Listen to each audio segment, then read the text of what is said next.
What is going on, everybody? Dalton, welcome back. Shalom, my homies.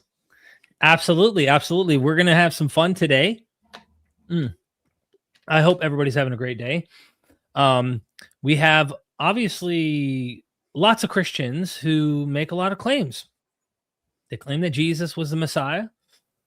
And so we're going to have some callers hopefully call in and defend that idea, show us why we're wrong, give us the evidence. You know what I mean?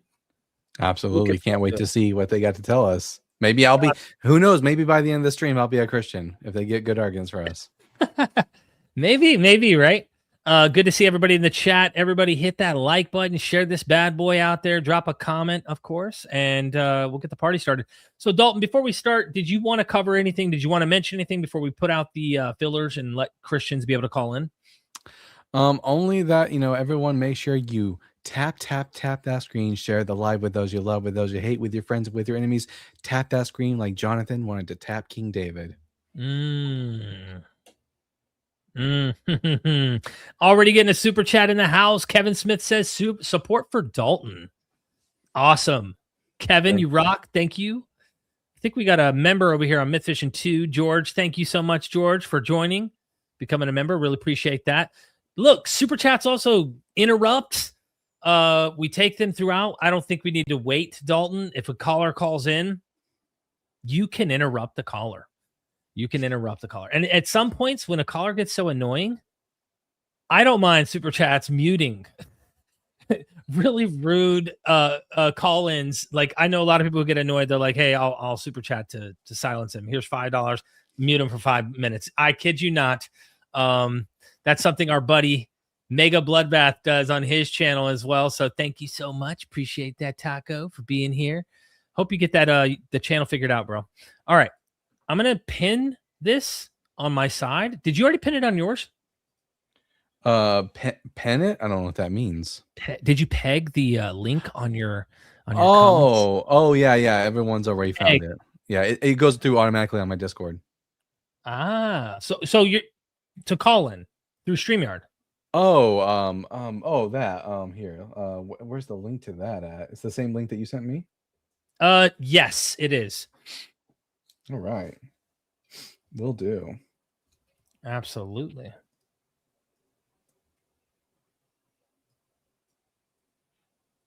There we go. I put it in the chat for Christians, and I'm replacing the pinned because I was just giving you support, helping people go subscribe.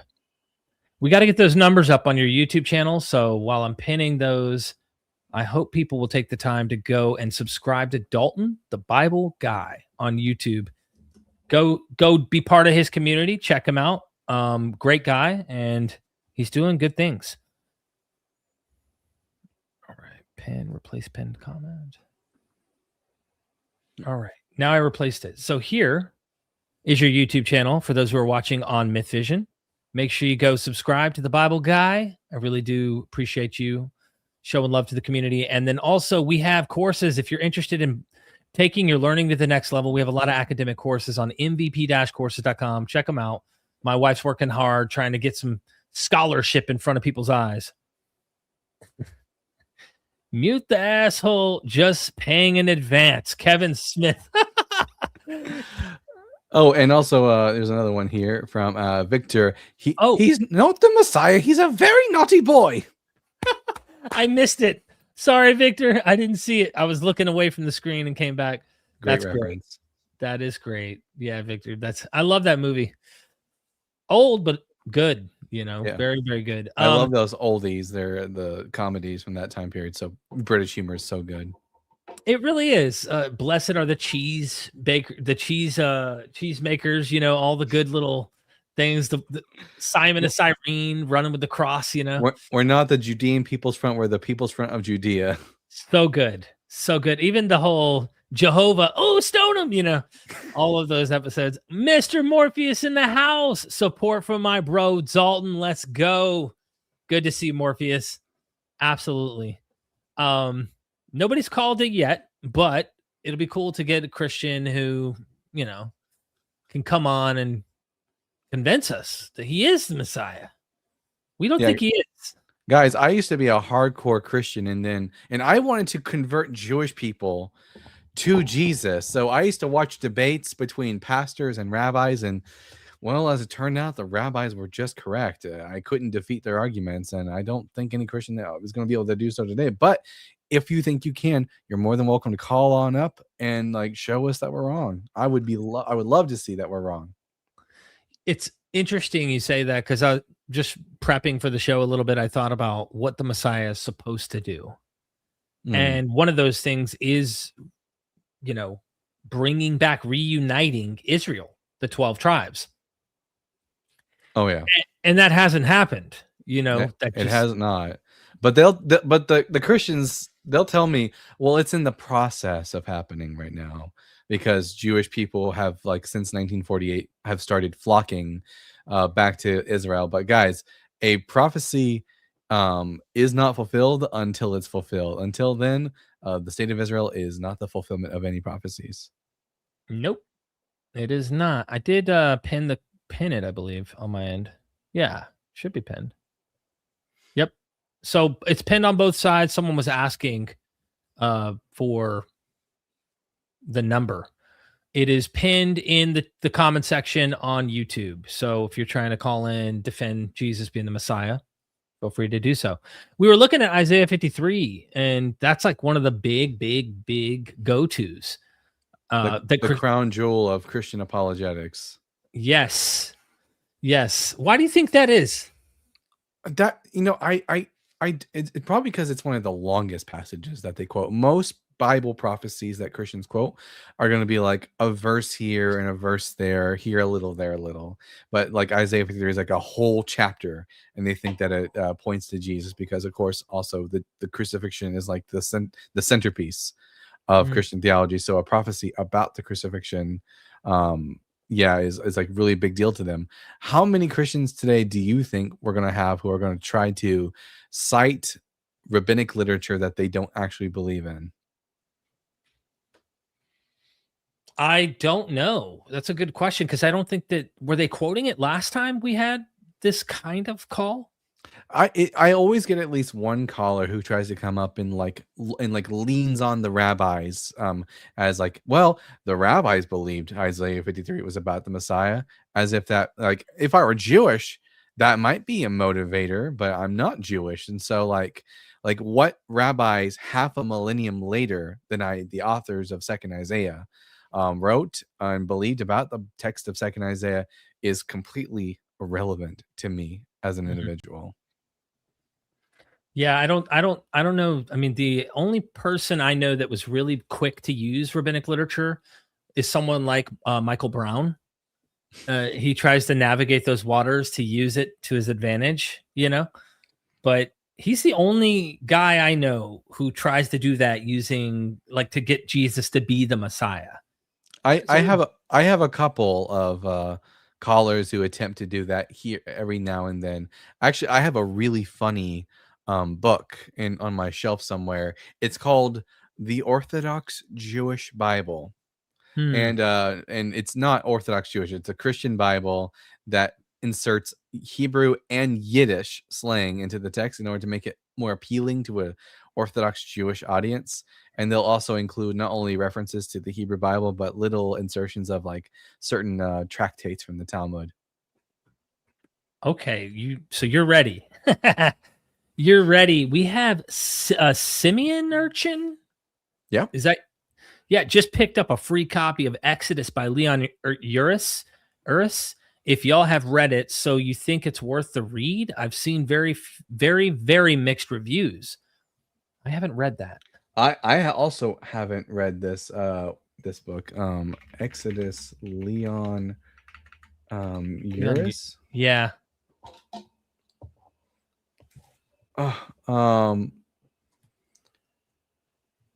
And what was this, like a? It looks like a novel. So it's it's a historical novel by American novelist Leon Uris about the founding of the state of Israel, beginning with the compressed retelling of the voyages of 1947 immigration ship Exodus, describing the history. So I've never heard of this. I have no clue.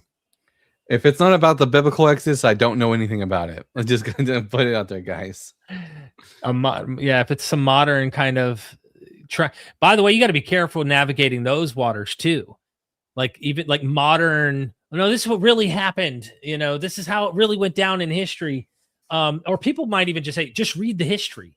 And I talk to historians all the time, and they tell me, Dalton, they say, there is no just read the history. You have to go and weigh out the primary sources. You have to literally understand the biases of the people who are making the arguments in those. Like, it's not as just straightforward as just read the history. It's much messier than that. And I hear that easily thrown out all the time. But yeah, I have no clue about it. I'm sorry. I wish I could say more. This is not a super chat, but it is an interesting comment. Jesus was never anointed king. His followers just gave him a spiritual crown. And that's true. Like Jesus is no more a king than like Menachem Mendel Schneerson was a king. Like the followers of the Rebbe refer to him as the Melech HaMashiach, the King Messiah. And if the Rebbe isn't a king, then Jesus of Nazareth certainly wasn't either. Well said. We got Sir Game a lot. Thanks for the super chat. When Dalton enters, I smashed the like button like Vespasian did to Judea.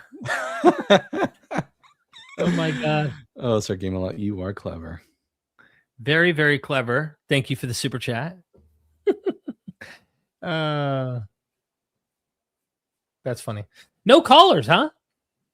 Yeah, I mean, listen, Christians, like apparently there are 365 prophecies that Jesus fulfilled. Is it that's kind of a precise solar calendar number. I don't know, is it exactly that? So here, wait a minute. Yeah, because there's a website that I look at, 365 Jesus prophecies. It's from it's from a website called Hope, Faith, Prayer, and it is a list of 365 Old Testament prophecies fulfilled in Jesus Christ. And here's how they get away with it. Sometimes like number 7 and number 8 are both from, and number 9 are all three from Genesis 14:18. And they make the claim that, oh, okay, he a priest after Melchizedek, a king also, the Last Supper foreshadowed. So that's 3 in one prophecies in one verse. Oh my gosh. So they're trying to make more numbers than there really are in their own estimation. Yeah, because if bigger numbers mean something is true. Yeah, I did a video on this a while back where me and my friend Steven actually he helped write the script where he highlights they conflate, like a lot of those prophecies become more than one. They count them to make the number so much higher. Oh, who could ever fulfill? Do you remember that back when we were Christians? They said fulfilling the prophecies of Jesus, one man fulfilling all of those prophecies would be like covering the whole state of Texas in gold coins, and then you paint one gold coin red or something, and you're blindfolded, and you walk the whole state of Texas, and then just randomly bend over and pick up the one red coin, and it's the one. That's how statistically improbable. Like, what? Yeah, I did hear that analogy a few times growing up. And you know what's funny is that a lot of these aren't even prophecies either. A lot of them are just typology, which isn't really prophecy. It's somewhat related. In fact, guys, I have for anyone who's interested, I have a video up on my channel where it's called Typology Debunked, and where I go into why it is that typology is not really all that convincing of an argument, mostly because we have good reason to believe that the gospel authors are more than willing and okay with changing facts about the life of Jesus in order to make him fulfill types and shadows of the Old Testament. Absolutely. Most modern critical scholars, I've got a couple back here. Obviously, you know this guy. Oh, yeah. Okay. He talks about typology, which is kind of like saying mimesis. It's imitation. And all they're doing, and he highlights that there's two factors. One is the authors are purposely writing fiction from older stories. So they're just recycling the biblical stories and making Jesus appear greater. And then the other is that there were real people who were delusional enough to actually believe that things were going to happen. You go read Josephus, the signs, prophets, and whatnot. And they went to the Jordan River saying they're going to split the Jordan River, and nope, their head gets cut off by, a leader at the time, stopping their movement from going forward. And that is a form of typology, but in a way of like trying to imitate. But it's nothing like the actual scriptures where Joshua really fulfills these things. Supposedly they don't. They get killed. They get squashed in the act of trying to imitate the biblical prophets. It sucks. Yeah, like for example, one of the ways in which we know the biblical authors are more than willing to change the Jesus stories. One of my favorites to point out is the time and date of Jesus's crucifixion. In the Synoptic Gospels, it's all on the 15th of Nisan at 9 in the morning. But the author of John, he's got this theological bend that he wants to say, oh, Jesus is the Lamb of God who takes away the sins of the world. So we change Jesus's time and date of his death to the 14th of Nisan in the afternoon in order to like correlate with the Passover's slaughtering. So like if they're willing to change that fact about Jesus' life in order to make a typology fulfilled, what's to stop the other biblical authors from doing the same? In fact, I think you're probably familiar with Zechariah 9:9 and how Matthew makes an addition to Mark's story in order to make Jesus ride on Jerusalem on 2 donkeys instead of just the one. Yeah. That's a really good point that you bring up. Like, which day is it for real? If you're going to take it so historically reliable, is it the synoptics? Well, that would mean that John is wrong in terms of the day. If you're taking this literally, you're going to run into a real problem. I love the Matthew stuff because at first I thought, okay, he just contradicts because he misunderstood the Hebrew parallelism, right? Where you're talking about Zechariah. Yeah. And that's still on the table. I'm not knocking it. Let me just highlight something else that's interesting that most people miss. When you go through reading Matthew, you find out Matthew has this thing for doubling up everything. So if you go to Mark, Jesus goes to the demoniac, right? And he heals the demoniac, one dude. And Matthew has 2. Donkeys, 2. When you get to the scene with Barabbas, in Mark, the guy's name is Barabbas. And in Matthew, it's Jesus Barabbas. Jesus Barabbas. So now there's 2 Jesus, sons of the Father. Bingo.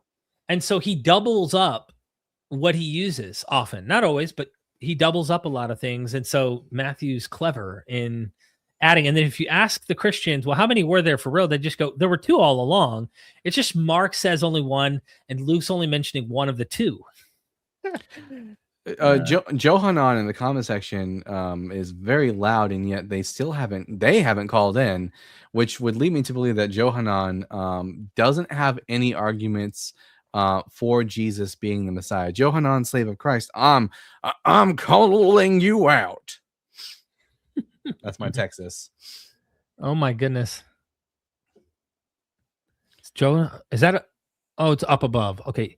You have no epistemology. Jesus proved he was the fulfillment of the law. It's not that complicated. Believing Jesus is the Messiah is based on reason. Like if I threw that back and just used an outsider test of faith and said, really? Do you think that believing in Muhammad as the last prophet is, based on reason? Why are they saying phone number? Elijah's saying phone number. There's a link pinned in the comments here. VVV. This is Christians who are going to, convince us that Jesus is the Messiah. Yes, everyone click on if you want to call in, click on the link. Come on in and let's have that conversation. I think I want to do I think would be a really interesting thing to do for me at one of these days is I would love to find all the ways that Muslims use the same exact tactics that Christians use in order to put Muhammad into the Old Testament. Because they do. There will be passages where it mentions desires, mahmadim, in the Hebrew, and they'll say mahmadim. That's a reference to Muhammad because it's the same root. It's not. Muhammad means to praise, but also it's in the plural. So like that's the same links that Christians go to. Steve Evans says, hi Duncan. Hi, St. Evans. Hey, what's up, St. Evans? Hey, no, you're right. Did you ever hear about the recent video I did with a scholar who highlighted that name Muhammad, if you will, is older, 500 BCE? They have these inscriptions in southern Arabia, it's a deity that is named that. And Oh, really? yeah, it doesn't prove Muhammad is like fiction necessarily, okay? Because look at Christians in the second, third century AD named Dionysus. They're pagans, or their parents were pagans and they converted. I'm just using pagan for a short term to say non-Jews. And they become Christians. Doesn't mean they didn't exist and that they're the true vine or something, you know. But I do find it interesting the significance of the prophet himself is named the praised one, and that does go back to a God's name. It's fascinating. Yeah, that is very interesting. I've never heard that before. Love that. Yeah. So, what's this over here? He showed Judaism was corrupt and no longer worthy of God's kingdom. Israel Christians became the spiritual Israel. God's kingdom. Muhammad attempted to copy it due to Nestorian influence. Well, I mean, sadly, though, the Hebrew Bible says that God would never, ever replace the children of Israel. So that point's mute. Someone else said Jesus is God. Listen, he's not even the Messiah.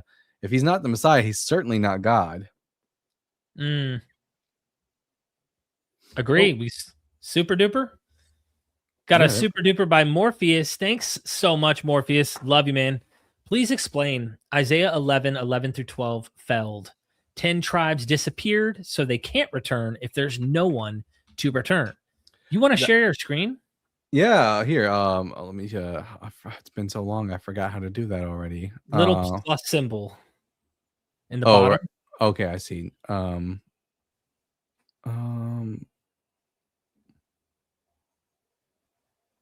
Let's see. Add item.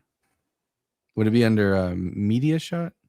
Go under the little computer screen with the plus, and then hit share screen.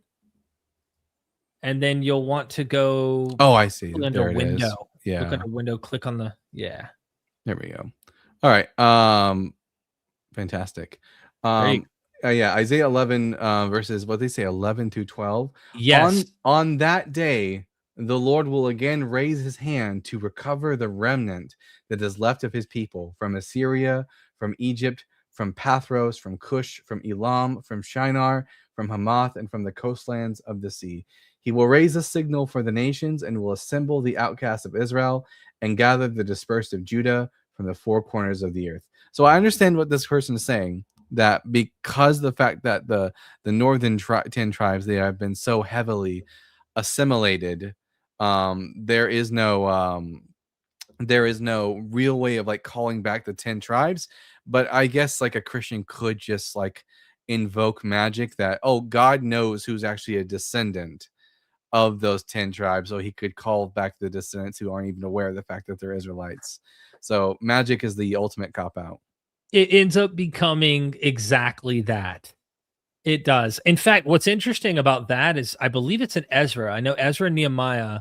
I'll try to find the verse for you. But in Ezra and Nehemiah, there's a passage that talks about the return, the returnees, and it uses the term Israel, like as if the whole collective Israel, by the author's understanding, is returning. So they've recontextualized the term Israel. Kind of like if I ask you, who's Israel? You go, it's Jacob. Duh, it's the ancestor. And I go, yeah, but who's Israel? You go, it's the land. Duh. Yeah, well, yeah, but who's Israel? It's the 10 northern tribes, not Judah and Benjamin. Yeah, but who's Israel though? Oh, it's the 12 collective, tribes. You notice Israel becomes like different terms at different times. And Ezra and Nehemiah, according to like John Collins and others, highlights that when they returned after exile, the only tribes that returned were Benjamin, some of the Levites, of course, and Judeans, right? Judah. And these were called Israel, as if they had returned. So it seems like different Jews had different ways of trying to understand or reconcile the problem. That's how it seems. Oh, you know what's really okay? Look at this. This one's good here. Laurel. I don't know if Laurel is like trolling us or not, because Zechariah 13:4-6. If you really want that to be about Jesus, that's kind of not good for your position as a Christian. You don't want that to be about Jesus. In fact, I remember back in the day, when I was in high school, someone gave me this audio tract from Sid Roth. from It's Supernatural, and Sid was like, yes, this passage is about Jesus, and out of context, the verses here in chapter 13, verse 6. And if anyone asked him, what are these wounds? And in the NRSV, he says on your chest, but it's literally in between your hands. What are the wounds in your hands? They will answer me, the wounds I received in the house of my friends. And they go, oh, that's Jesus, the one who received the wounds in the house of his friends. But if you read the context, the person in question is a false prophet and is denying being a prophet. Verse 4, on that day, the prophets will be ashamed, every one of their visions when they prophesy. They will not put on a hairy mantle, sounds like someone we know, in order to deceive, but to teach them. But each of them will say, I am no prophet. I am a tiller of the soil. The land has been my possession since my youth. And if anyone asks them, what are the wounds in between your hands? They will answer, the wounds I received in the house of my friends. So you don't want Zechariah 13 to be about Jesus unless you are willing to say that Jesus was a false prophet. Which is what he was. But, I mean, that's what it appears all the evidence points toward him being apocalyptic and thinking the end was going to happen soon. I think that's the best interpretation of him in terms of eschatology, is that he really did think the end was going to happen soon. Now, some people questioned, can we even know that about him? Which just makes it even harder, because it's like, we shouldn't be so reliant upon the material we call the New Testament. Oh, Laurel did say, I want to say Jesus was a false prophet, though. So there they go. Yeah. Good call. Yeah. We often joke that there are only two prophecies that Jesus fulfilled, and that would be Zechariah chapter 13, verse 6, and also Deuteronomy chapter 13, where God says, I will send false prophets to test you.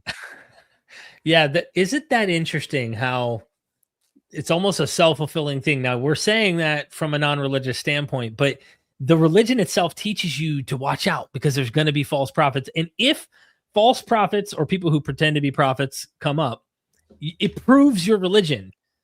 But what's funny is Islam does the same thing. There's a Quranic passage that says something like, there will be false prophets, there will be, and it's like, it proves Islam true to Muslims. Like, Christians don't notice that, but it's interesting. Man. All right, let me see. We haven't got a single. I mean, it's been what, 30 minutes? 30 minutes. They're terrified. They're terrified to come up. I would be too. If I saw that the Bible guy was coming up to talk about Bible prophecy. This is my bag, y'all. This is the thing that that I love doing. And they seem to be maybe they've smartened up, or maybe they're all convinced that Jesus was the Messiah. We've done it. We've deconverted all of them. Oh my gosh. Yeah, I text you and I said, hey, let's do an episode. What do you think about this topic? You're like, I love that topic. That's my topic. Alessandro said, can I call you? Yeah, Alessandro, the link has been pinned. You can call into the StreamYard.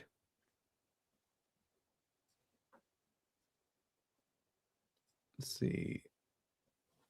The link is pinned up there, so you are more than welcome to call in and have a chat with us, and we can talk about whether or not Jesus fulfilled some prophecies. Mm-hmm. What is the topic? I'll call in, says Christina Parker. The topic is Jesus did not fulfill any messianic prophecy. Not a one. He didn't fulfill one prophecy, guys.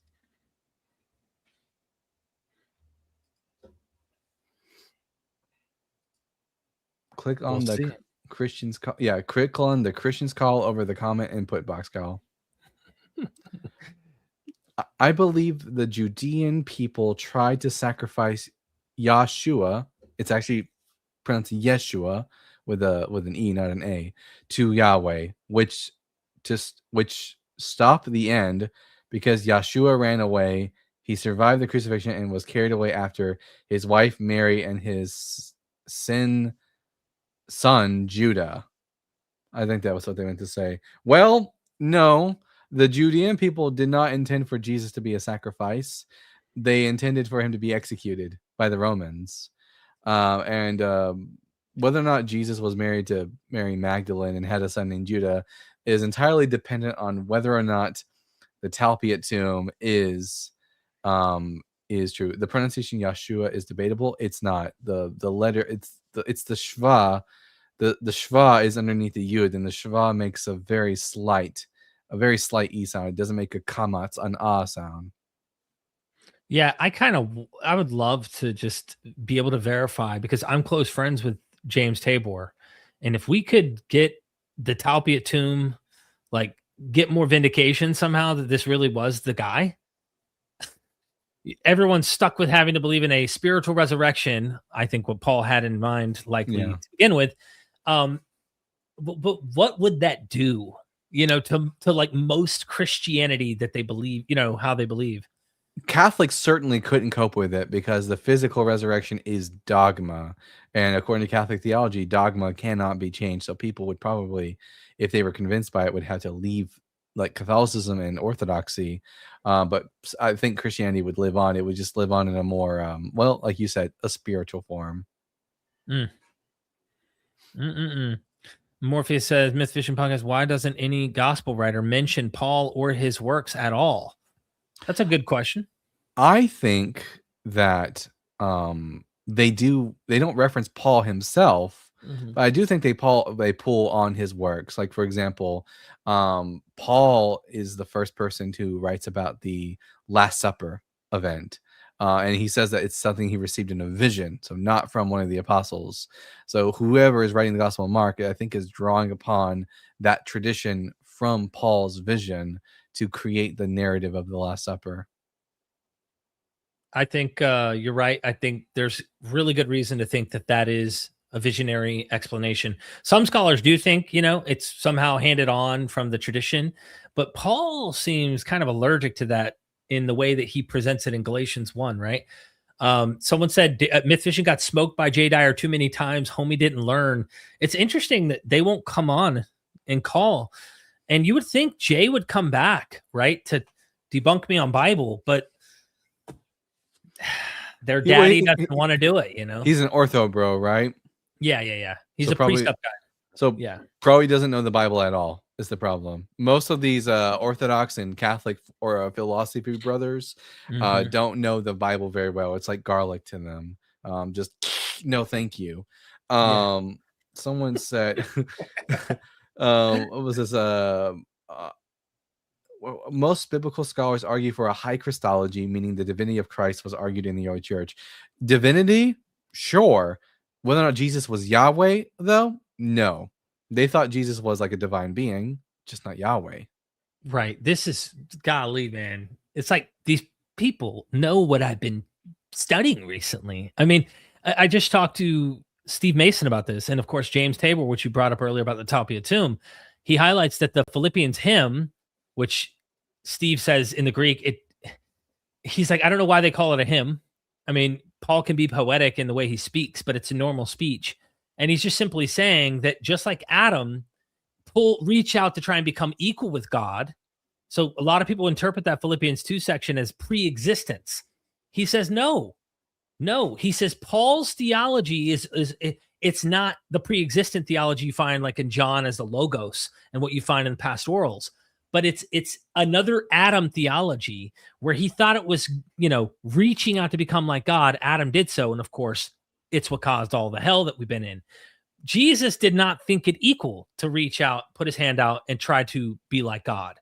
And so he says it's not a pre-existent theology, which means the Christology being up here, you can knock it down a few pegs and then see the evolution through the Gospels to John. And once you realize that Paul's not teaching that and that Mark's not teaching that, Mark has an adoptionist kind of approach. And then you see the evolution. Oh, now you have a birth, a demigod birth. Oh, now you have him since all creation. He was there, the Logos through which all. There's a progression. I'd like to know Dalton's take on the relationship, not religion types of Christians.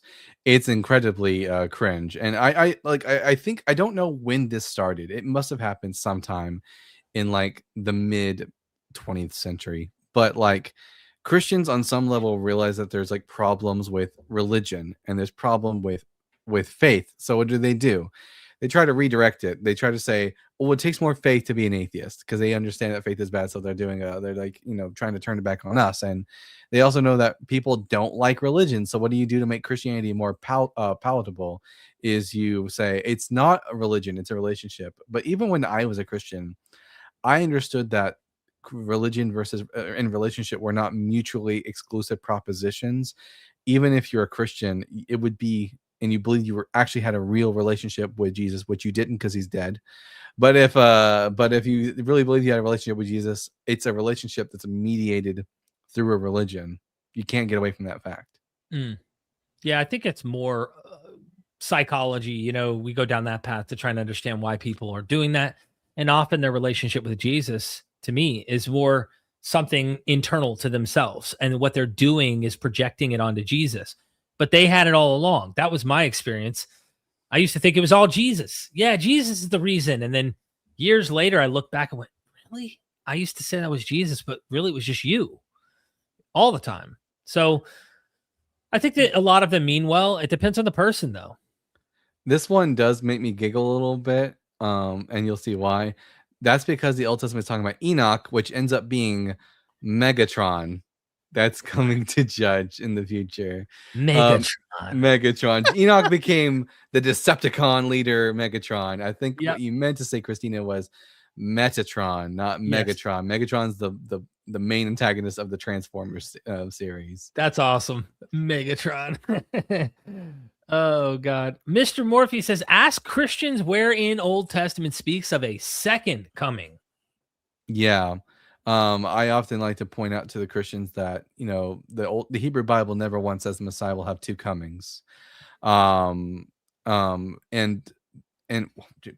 blanking all of a sudden, but he never have two comings. And I often point to the book of Amos, where Amos says that the Lord God does nothing without first revealing it to his servant, the prophets. So if you want me to believe that the Messiah was supposed to have two comings, show me that in the Hebrew Bible. Now, their best bet at trying to do this, and Dr. Michael Brown was famous for pushing this idea out, is that they'll say, well, in the book of Zechariah, it says the Messiah comes humble and lowly on a donkey, but Daniel chapter 7 says he comes riding on the clouds of heaven. Well, that's only if you presuppose that Daniel chapter 7 is actually about the Messiah proper. I think the more likely explanations, which have been given by scholars like John J. Collins, for example, would say that the Son of Man figure of Daniel 7 is actually the Archangel Michael. Or there's the alternative explanation that the Son of Man figure is actually just a symbol of collective Israel, just like the beasts are symbols of other collective nations. In which case, no, this is not two comings of the Messiah. There's only Zechariah 9 is really about the Messiah. Yeah. Yeah, I think that's a very interesting point, right? Because if he was supposed to come and moan while he was coming and finish the job, you're not even paying attention. No, I am. Did you hear me? Is he? No, you didn't catch. I blanked out, didn't I? Holy shit! I just said my ADHD. Holy shit! I said if he's supposed to come, and moan while he's coming, and you're just like. Just sitting here like I get my ADHD because I'm looking at these people over here and trying to listen to you, but my brain is incapable of doing that. It would seem. Oh God, that's so funny. Yeah, that's so funny. Yeah. Oh man, I there's I had this one crazy Christian call. I was on a friend show. There's this person named Cam. She does lives, and I like to go on her show. And we had this one Christian who kept coming up and was just going ham and yelling out to us, get thee behind me, Satan. And I'm convinced this guy wants Satan to peg him, otherwise he wouldn't be asking Satan to get behind him all this time. Oh my God. The King James has some funky ways of writing things. I will say it's very poetic. My favorite verse in the whole King James Bible to recite is he who is without sin cast the first stone. It's like poetically saying it's a good episode, I think, in terms of cut the bullshit out, quit judging other people kind of thing, Yeah. You could use. But that was my favorite one is he who is without sin cast the first stone. I can't think of a verse off the top of my head that I like that's I'm sure I could find something in Ecclesiastes that I like that sounds nice and flowery. Let's see what we got going on over here. How do you brothers atone for sin? Easy. I don't have any. You don't need atonement for something that doesn't exist, and sin is the breaking of God's law, and if God doesn't exist, then there is no such thing as like sin in the theological sense. So I don't need to atone for anything. Yeah, and even then, like, which God, if you were to grant a God, may not even be this, and we have many reasons why we don't find this to be true. But yeah, I think when you start with that bubble and then try to work out, it's hard. Some of the people calling are probably born into this, like many of us, and they can't imagine a world where people don't sin, because they see people's behaviors and they think, okay, if you've lied or if you steal or you murder, that's wrong. We agree. But they think sin is something that's like a piggy bank that like you can't get rid of unless Jesus himself with his blood washes away that thing. And not all Christians have the atonement theology built into their whole thing. But that is what we're saying. No, you didn't need a guy. In fact, God forgave sins many times according to your own book without atonement. So why couldn't he just say, I'm not going to have my son get killed? Yeah, if God could forgive King David without any sacrifices having occurred, then he could have forgiven anyone without any sacrifices. In fact, by the end of my Christian journey, I had moved away from like vicarious atonement models and had actually adopted what's called the moral theory of atonement. Simply put, that Jesus's example, we are to look to it, which causes us to repent and thus actually do what's right and be forgiven by God. That Jesus' death doesn't actually it's not like a true mechanism in and of itself to perform atonement. I have a funny joke. I don't think I've told you this, but a guy dies, right? And he goes to hell. And he's in there and he's like, what? Hold on. Why the hell am I in hell? I should not be in hell. I'm a Bible believing, absolutely devout Christian. I've tithed. I got married before I slept with my wife. Like I've done everything the right way. And I believe in Jesus, his atoning sacrifice. Like, and Satan's at the desk going, listen, man, sometimes they get things mixed up in heaven. Let me call the old man upstairs and find out what's going on. You go into the waiting area, just hang out and listen. If you don't belong here, trust me, we're going to send you back to heaven. So the guy's like, all right, fine. You guys mess something up because I'm a true believer in Jesus Christ. And my whole life, has been devoted to him. So he goes in the waiting area and he recognizes someone that he's seen this person, German looking guy. Right. And he walks up and he's like, are you Martin Luther? And he's speaking in German and he says, yes, I'm Martin Luther. And he's like, oh my God, what are you doing here? And he starts to have conversation with him. Then he recognizes another man from ancient art and mosaics, Augustine. And he's like, hold up, dude. Augustine, what are you doing here? And Augustine's speaking in Latin. And he's telling him, hey, yeah. I'm here. He's wanting to know more about it. And as he's about to, he gets interrupted, noticing an even older looking guy, the Apostle Paul. And he goes, holy shit, what are you doing here? And the Apostle Paul is like, listen, it was works-based salvation the whole damn time. You know what I mean? That's so good. That's so funny. Works-based, baby. Man.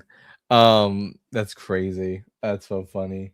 That would be the case, wouldn't it? I always wonder. I mean, like, there were Christians in the early couple hundred years of Christianity that thought the Apostle Paul was a heretic. And what if it turned out that they were the actual Christians and they just got killed off by the church? That's what it feels like. If you go read Bart Ehrman's How Jesus Became God book, and you find out that the original or the oldest layers we can even imagine that depict how the Christology should be became heresy within 100 years. Like the OGs themselves became heretics. Jesus's own teachings were technically heretical. Like I was describing my interview that's coming out, sneak peek, everybody. We're talking about how Jesus saw money. And he says, sell everything you own to the rich man and come and follow me, right? We're going to get into the weeds. Check out the interview. I don't want to go on and on, but I think this is important because me and Dalton were hanging out before we went live. There was an early church father who gave a sermon on this very speech by Jesus to go and sell everything you own and come and follow him, right? And he reads the quote, and then he says, Jesus does not mean go and sell everything you have and come and follow him. He means the opposite. Like, he literally interprets everything Jesus said to mean the opposite thing than what Jesus actually says. And I find it interesting. Interesting to say the least. That is the Christian way of like reading the Bible. If Jesus says A, he means not A. Especially if it becomes something too outside of your comfort zone, you know? Contradictory. Don't forget to hoard wealth for Jesus. Yeah, that was Joel Osteen's lesson. Christians. Me and Derek here are waiting for you to call in and give us a good reason to think that Jesus fulfilled prophecies. If there are really over 400, I had a guy last night say 400 prophecies that Jesus fulfilled, surely y'all can think of one, and you can come up with determinism to give an answer for the hope that is within you. Yeah, absolutely. Mr. Morpheus says, if Jesus has to return, that means he didn't complete his mission. Unfulfilled prophecies, which is what we are saying. Which I agree. That is the biggest. I think that was the camel's back was broken by that straw. That he expected it soon. There's too much in the New Testament that talks about the very near soon expectation of events that never happened. Now, full preterists will say it happened. But when you say, well, really it happened? And they go, yeah, metaphorically. Yeah, and it's words like, don't mean words. Yeah, words don't mean words. Someone else said that. Who was it? I want to give them credit. It was albeit Ashley Indy said words don't mean words, and that happens a lot. Yep, that's my friend Ashlyn. Ashlyn, yeah. Sorry, Ashlyn. Yeah. So and then Armenosis says Muhammad was the Jewish Messiah. Well, sadly, Muhammad is missing a very critical ingredient to be the Jewish Messiah, in that he's not Jewish. Yeah. Yeah. I mean, you want to call him a Messiah? Go for it. I don't even know if he did. But then there's also, Vespasian was called the Messiah, but he was not the Jewish Messiah. Josephus was saying that, kind of like Cyrus was a Messiah, an anointed one, but he clearly wasn't Jewish. That is a good point. The fact that they look to the Old Testament, though, to find him in it, it's usually prophetic claims, not messianic ones that I usually hear Muslims try to do. Sometimes some Muslims like to point to Deuteronomy chapter 18, verse 15, that I will raise up for you a prophet from amongst your brethren, a prophet like Moses. And they'll say that's about Muhammad, but Muhammad wasn't from amongst your brethren, which means from amongst the Israelites. He was from a whole different people group. So quite literally impossible for him to be the fulfillment of that prophecy. I personally think it's a reference to, it could be a reference either to Joshua specifically, or a reference to just prophets in general from the people of Israel. Yeah. Oh, we got another one here. Alan. Bar Kokhba is a better fit. I would love to see it, because listening, I don't know very much about Bar Kokhba, but we do have someone in the waiting for us now. We had a guest. Oh, do we? Okay. Yeah. Big tech. Let me do this here just to make sure they're not trolling us and we're safe. Thank you, Alan, for that super chat. Really appreciate it. Bar Kokhba is an interesting one. Just to make a comment on that, he at least was attempting to really do what prophecies say the Messiah is supposed to accomplish, but he gets crushed, and we know how that one went. So, okay. Ready when you are. Do you have a power here to be able to bring people up, right? Yeah. How do I do? Just add to stage? Yep. Big Tech, what's up? Guys, what's up? Can you hear me? Yes. Howdy. Nice. Thanks for bringing me. Hey, I just got here, saw the StreamYard link, and decided to call in. So Thanks for calling. I don't know what I missed in the show, in case you need to fill me in on anything. If there's a particular topic we're supposed to be on, or if is it wide open or what? Yeah, the topic is Jesus the Messiah? And we're looking for Christian callers to call in and, make that case, convince us that he is. We don't think he is. Wow. Well, he obviously is, right, for the Christians. Right. And well, what you're a mythicist, right? So you'd say he's not No. because he's not real. No, I'm not a mythicist. Neither am I. Oh, I just think he was a. I used to be one. I just think he's a Jewish guy who took a huge L from the Romans, and he didn't fulfill any prophecies. Therefore, he can't be the Messiah. Wait, you guys both think Jesus was a real guy? I think there was probably a guy. Yeah. Oh, amazing. Yeah. You know what? Before I want to tell you why I think Jesus is the Messiah, but first, can I just say, fan of the show, you guys are great. Derek, could I get you someday to put back up, or maybe send me the debate between Valiant and Scorbina? I noticed that came down. Is there a reason why? Yeah. I actually found the grapevine that Scorbina was under some pseudonym on a whole nother website. I guess he was some other complete.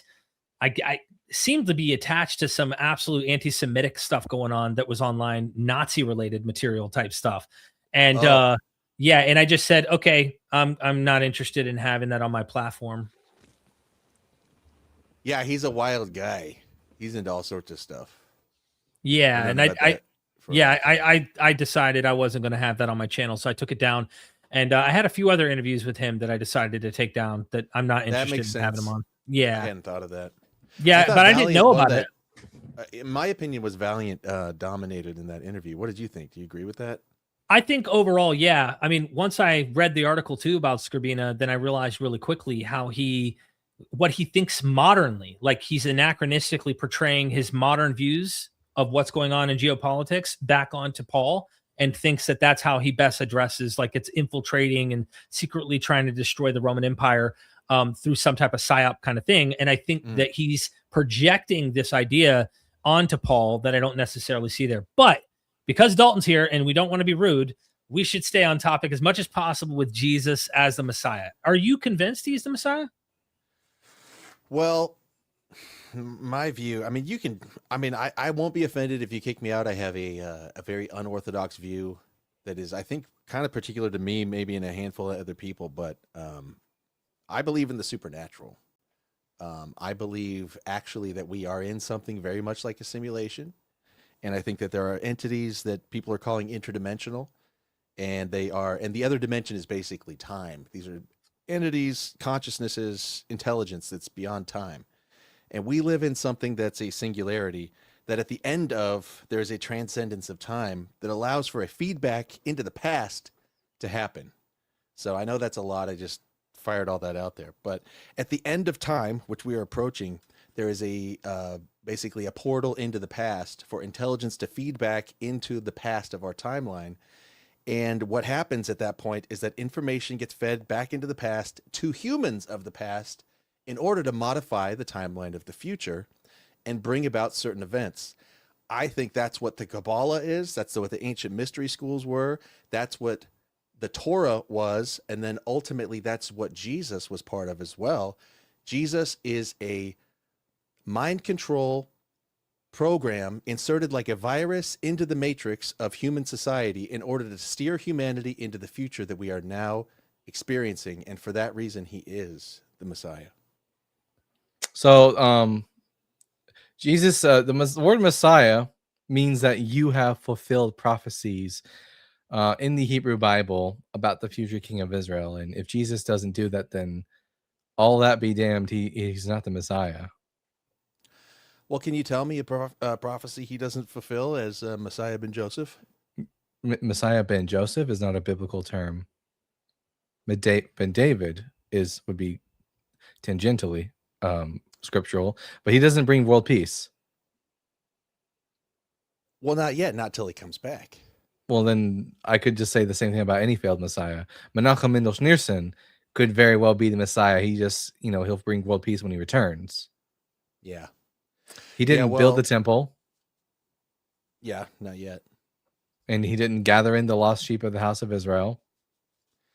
Yeah, so the Christian Messiah, I would agree with you. Like, if we're going to interpret the Messiah in Christian terminology, he's going to fall short. Well, no. Dalton's saying within Jewish, because Christian, that's kind of anachronistic when you get into the scholarship. The Jewish expectation of a Messiah through Scripture is what Dalton's actually getting at. And I get that there are different Jews who had different perceptions about what may happen, may not happen, but there are some biblical precedents within Scripture that are expected for the Messiah to accomplish in order to really show that guy is the Messiah. And I think that's the reason why Dalton's pointing this out, is that all people who believe he is the Messiah have is that he will do those things, but they haven't happened yet. And that's like, anyone can get that label, but we shouldn't really rest that case and say he is until he has done those things. There's really good reason to think it failed. And that's why we're saying we're not convinced. Yeah, I agree. Like, you could look, it's very blatant. He says, like, certain things will happen within this generation, right? And then those things don't happen. Right. And there's specific things like being a military conqueror. That doesn't happen. He does almost the opposite. Certain things that he says, that are said that the Messiah will fulfill, they haven't been done.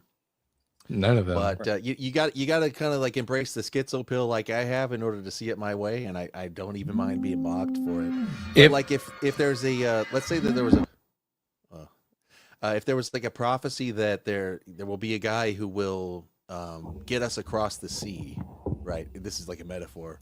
So that guy builds a boat, but then that guy dies. Did he get us across the sea? Well, if there we are on the boat halfway across the sea. It wouldn't be fulfilled until it actually finishes. Right. At that point, anyone who's just on the water is the potential person who got us across the sea, in which case, like, they're all, in this case, every single failed Messiah in history, whether it's Jesus of Nazareth, Bar Kokhba, Shabtai Zvi, all of them are equally the Messiah, because all of them equally failed to meet the requirements. In a way, it's like, my view is the Messiah is a concept kind of like the Agent Smith in the Matrix, where anybody can be it. And the Smith does what the Smith does by inhabiting different vessels in the Matrix to accomplish certain aspects. No, only those who, you have to be Jewish and you have to be a descendant of David in order to be the Messiah. No, not anyone can be. I can't be the Messiah, for example. Right. So the agent incarnates it within certain bloodlines that have this type of connection to the other side. Like I said, the other dimensionals, they're outside of time. So when they say he did it, it was done, even though in time it takes, centuries or millennia for the plan to unfold, for the results to be seen. Big Tech, you playing, bro? You quit playing. It's okay if you want to make fun. You gotta be stopped. You gotta be joking with us. Are you serious? Well, I am actually legitimately serious, and it's very dark. But what I think is that we're coming in, like, the machine that we're building right now.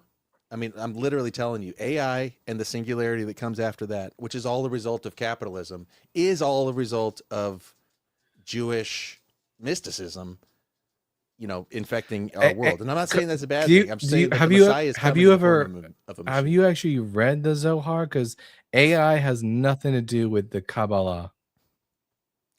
That's one. I mean, if you read the Kabbalah and then you take it as an exoteric, if you don't, there's the esoteric side of it is absolutely basically like a code. It's like explaining binary code in the terms of spirituality. No, it doesn't do that. It just it starts with the absolute nothingness turning into somethingness, which splits into duality, which splits into all these different types of recursive. It's almost like the way that a software designer is going to be recursively improving the code by finding errors and fixing it. They turn it like the absolute goes into these vessels and breaks it and then has to be put back together. All of this stuff combined with the Merkava mystery stuff and the ascension of the Kabbalists into this other realm where they're talking to demons. I think that literally things that never ever happened in reality. Well, this is a schizo talking to a skeptic. I mean, you'd be the skeptic. I'm the schizo on this side.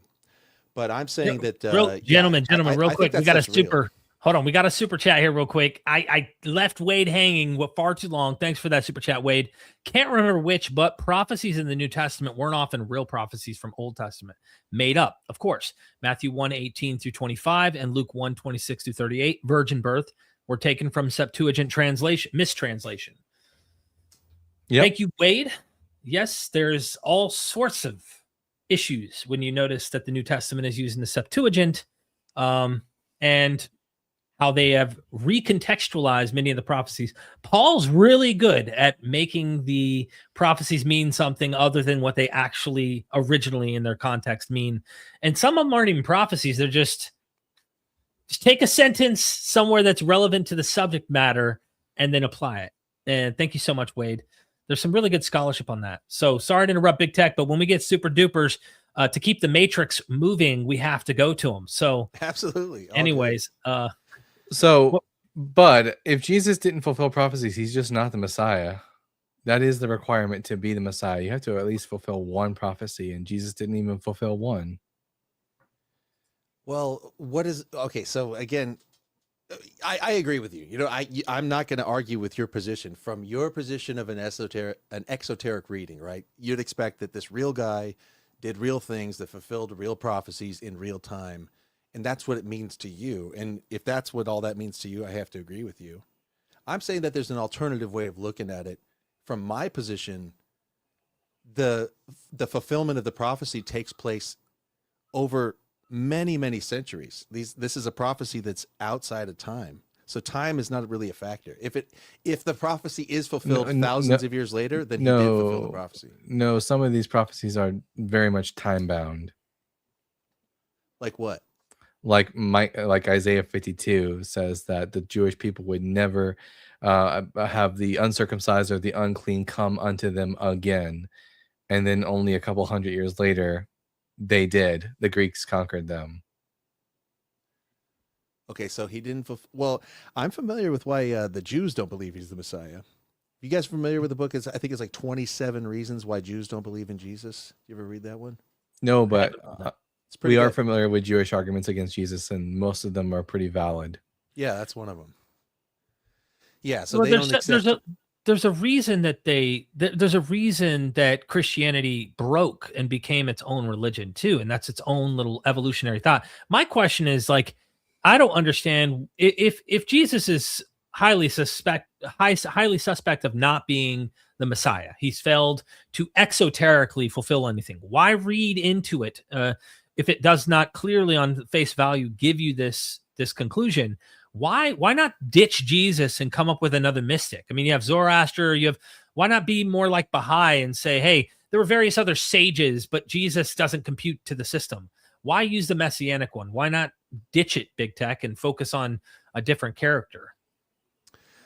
If you showed me how one of those characters was impacting the world,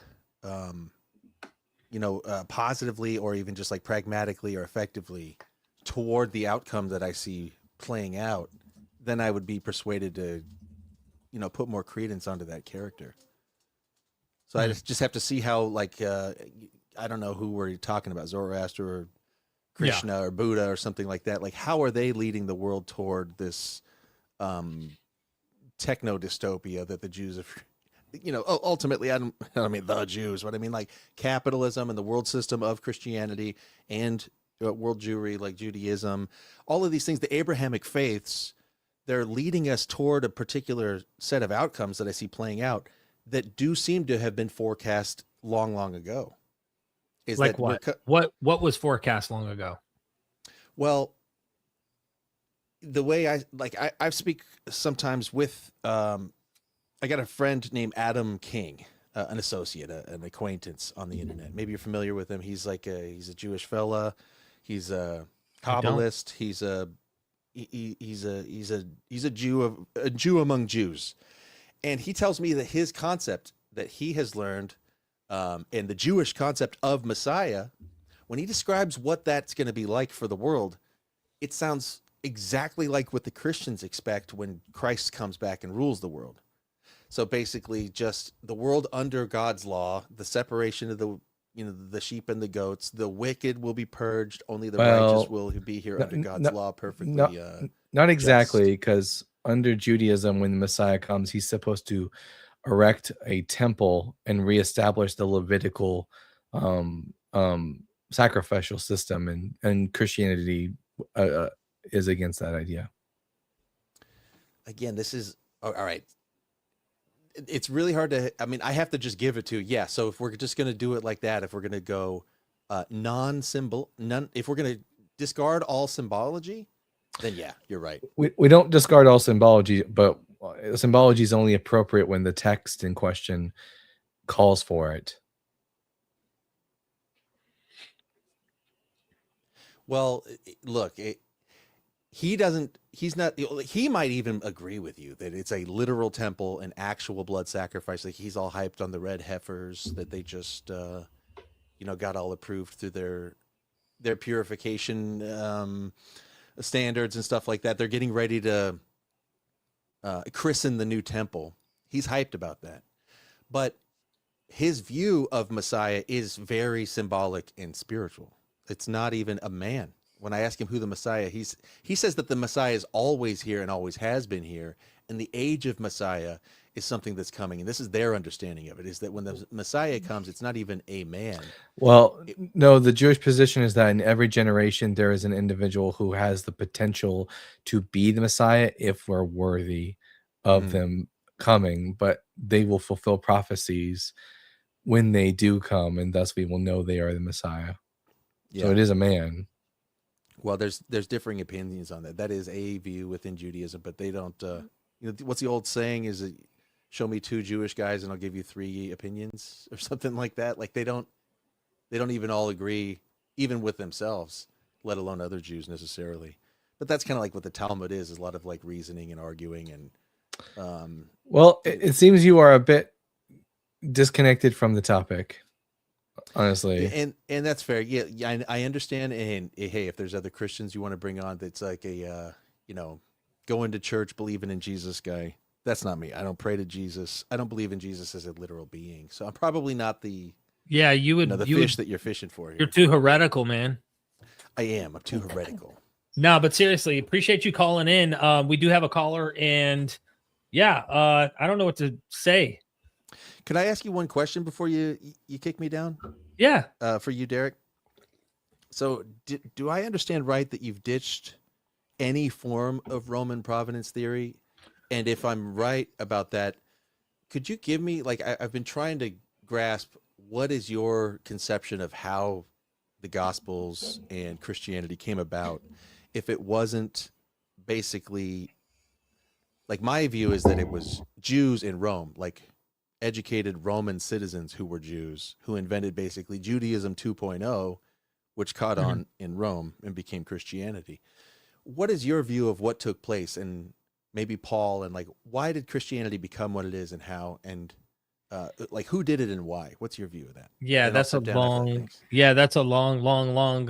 detailed thing.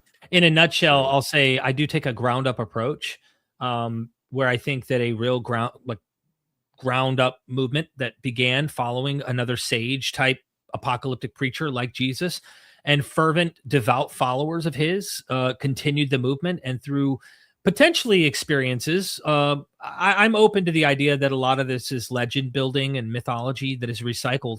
But I don't think, just to give to your point, if you could find evidence that suggests that Rome wouldn't put that material in there, that to me is a really good reason to think that Rome didn't invent it. So the idea of Roman provenance depends on the person's definition. Top down is usually their explanation. So they think that Rome, through the payment of Vespasian or Domitian or whoever, specifically Vespasian, depends on the kind of Roman provenance, thinks that they had a paid commission to invent Christianity in order to tame Messianics from being rebellious against the empire. Right. Problem is, I find evidence like the demoniac, just to give you one, where Jesus calls the demon out. The demon says their name is Legion. Legion is the Greek term. There is a Latin loan word that is talking about the legion, likely the 10th legion, which had a swine as the symbol, and literally casts the swine and drowns the Roman legion. I don't think Rome would take kindly or even be okay with talking about their legion in such a manner as a demon in a story that they're calling Rome this. So there's a lot of evidence internally that makes you realize maybe it isn't Rome that's actually behind this whole thing. The other problem I have is like, if you know the vanity that many of these Caesars had, it's unlikely one of them would claim to be a Messiah, a Jewish Messiah who's from a backwater Galilee region, from a poor place like Nazareth, but secretly it's really about Titus or it's secretly about Vespasian. Depends on the model of Roman provenance. But look, we got to stick to the topic, and I'm happy to go into greater detail in a future episode if we're covering some like generic call-ins or whatever. Feel free to call back and we can get into the weeds. I hope I can find you doing one of those. I'll call back then. Thanks for your time. Appreciate it, guys. Great show. Yes, sir. All right. That was interesting. Yeah, I mean, you can't really what can you do when you know you fundamentally approach the material completely different as far as that is concerned? I don't know. I mean, maybe mystical thinkers later had complete reinterpretations of this stuff and found ways to negotiate with it. But I think there's a pretty standard Messianic view that Jews held of what they expected. And I think that's important when we're, you know, running through trying to understand, hey, who's the Messiah? What is he? Who's the Messiah and what does he do? You know, the song, Who's Your Daddy and What Does He Do? Or the famous movie with Arnold. We got another super chat here. Griffin's in the house. Surprise dose of D&D. Cook 'em, boys. Big love. Thank you so much, Gretzins. I really appreciate that support, super chat, and the love. All right, our next caller. We've got Toronto in the house. You ready to take Toronto on here? Hell yeah. All right, let's do it. Go ahead and take him on when you're ready. All right, there we go. What's Toronto, up, Derek? What is up? What's up, bro? How are you, man? Hey, good. What's up, Bible guy? How are you, dog? Howdy, Toronto. Welcome back. Good to see you. Yes.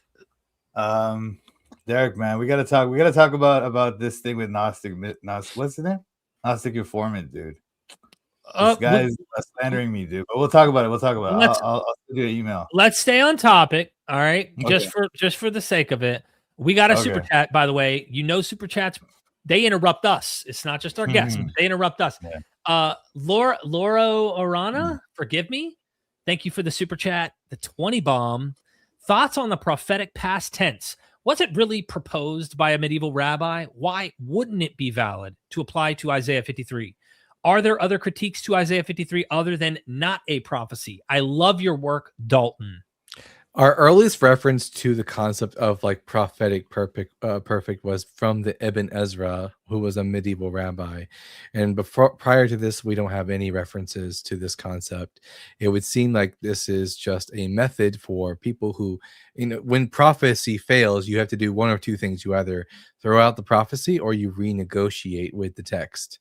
And it seems like the go-to method for much of these works was to renegotiate the Bible. So even though the Bible plainly puts things in the past tense, well, we just have to like say, well, words don't really mean words, and it says past tense, but it actually means something else. And yeah, prior to Ibn Ezra, we see no evidence of this. No, in context, it clearly looks like a prophecy, and also there is some future tense there as well. Like it's kind of mixing future and past tense there too, right? So the exaltation is future tense for sure. Because that's why people read it that way. So it's like it's I mean it's also like it's clearly a prophecy. The whole book is prophecy, man. It's like you have to actually be in denial of the obvious context to try to deny that it's a prophecy just because of the past tense usage, you know? Like it's just that you can see that they might do that. Their prophetic is kind of poetic, you know? I would say that when the text refers to the suffering of the servant in the past tense, it's because that already happened. And the exaltation, which is in the future, it uses future tense or the imperfect tense in Hebrew. So that's why you'll get a mixture of it, because from the perspective of the author, the Jewish people have just gone through their tribulation in Babylon, and God is about to exalt them before the eyes of the nations. Oh, because you think the servant is the nation, right? Well, you know what? That brings up my scripture that I was going to bring in, because I wanted to talk to you guys about Isaiah 49. the servant is called Israel. But then in 49:3, right? But then in 49:5-6, that same servant is tasked to bring Jacob back and restore Israel. Right. Yes. So it seems to be like an individual who's being called on as Israel, but as a representative to save the nation. What? So Why it means couldn't that it? the Why servant couldn't can't it be? Why couldn't it be the exiled righteous remnant that is out there where the lost Israelites are supposed to be, and they're the ones bringing them back instead of an individual? I mean, they are exiled remnants. So if the Messiah, let's just say that the righteous remnant is this person used as an individual, but it's really the corporate body of the righteous remnant of Israel, and they are the ones that are supposed to bring Israel back when they come back. Why couldn't that make sense? You see what I'm trying to get at? Because he's referred to as a single person, and it doesn't add up if you look at the logic of the text. But well, you know what? It's really hard to does, read that. Can I put my Bible up? It's really hard to read that. But if you put want to my zoom Bible it up, in? it's Yeah, Oh, here, you have your. I'll zoom in. Yeah. So like, the individual. I still can't read that, bro. Come on, man. Can you zoom in some more? I'll zoom in some more then. Let's see. You got to get some surgery on those eyeballs, Toronto. There we go. So the prophet in question is who's being spoken of. So it says, "Listen to me, O coastland." That's the prophet speaking. Pay attention. I don't think that is the prophet speaking. I don't think that is the prophet speaking. It couldn't be because the Lord the called scope me. Of the scope of what is doing. The scope of what is doing. Hold on. They're coming from the womb. From the womb. You don't think that's the prophet saying, "Listen to me, O coastlands"?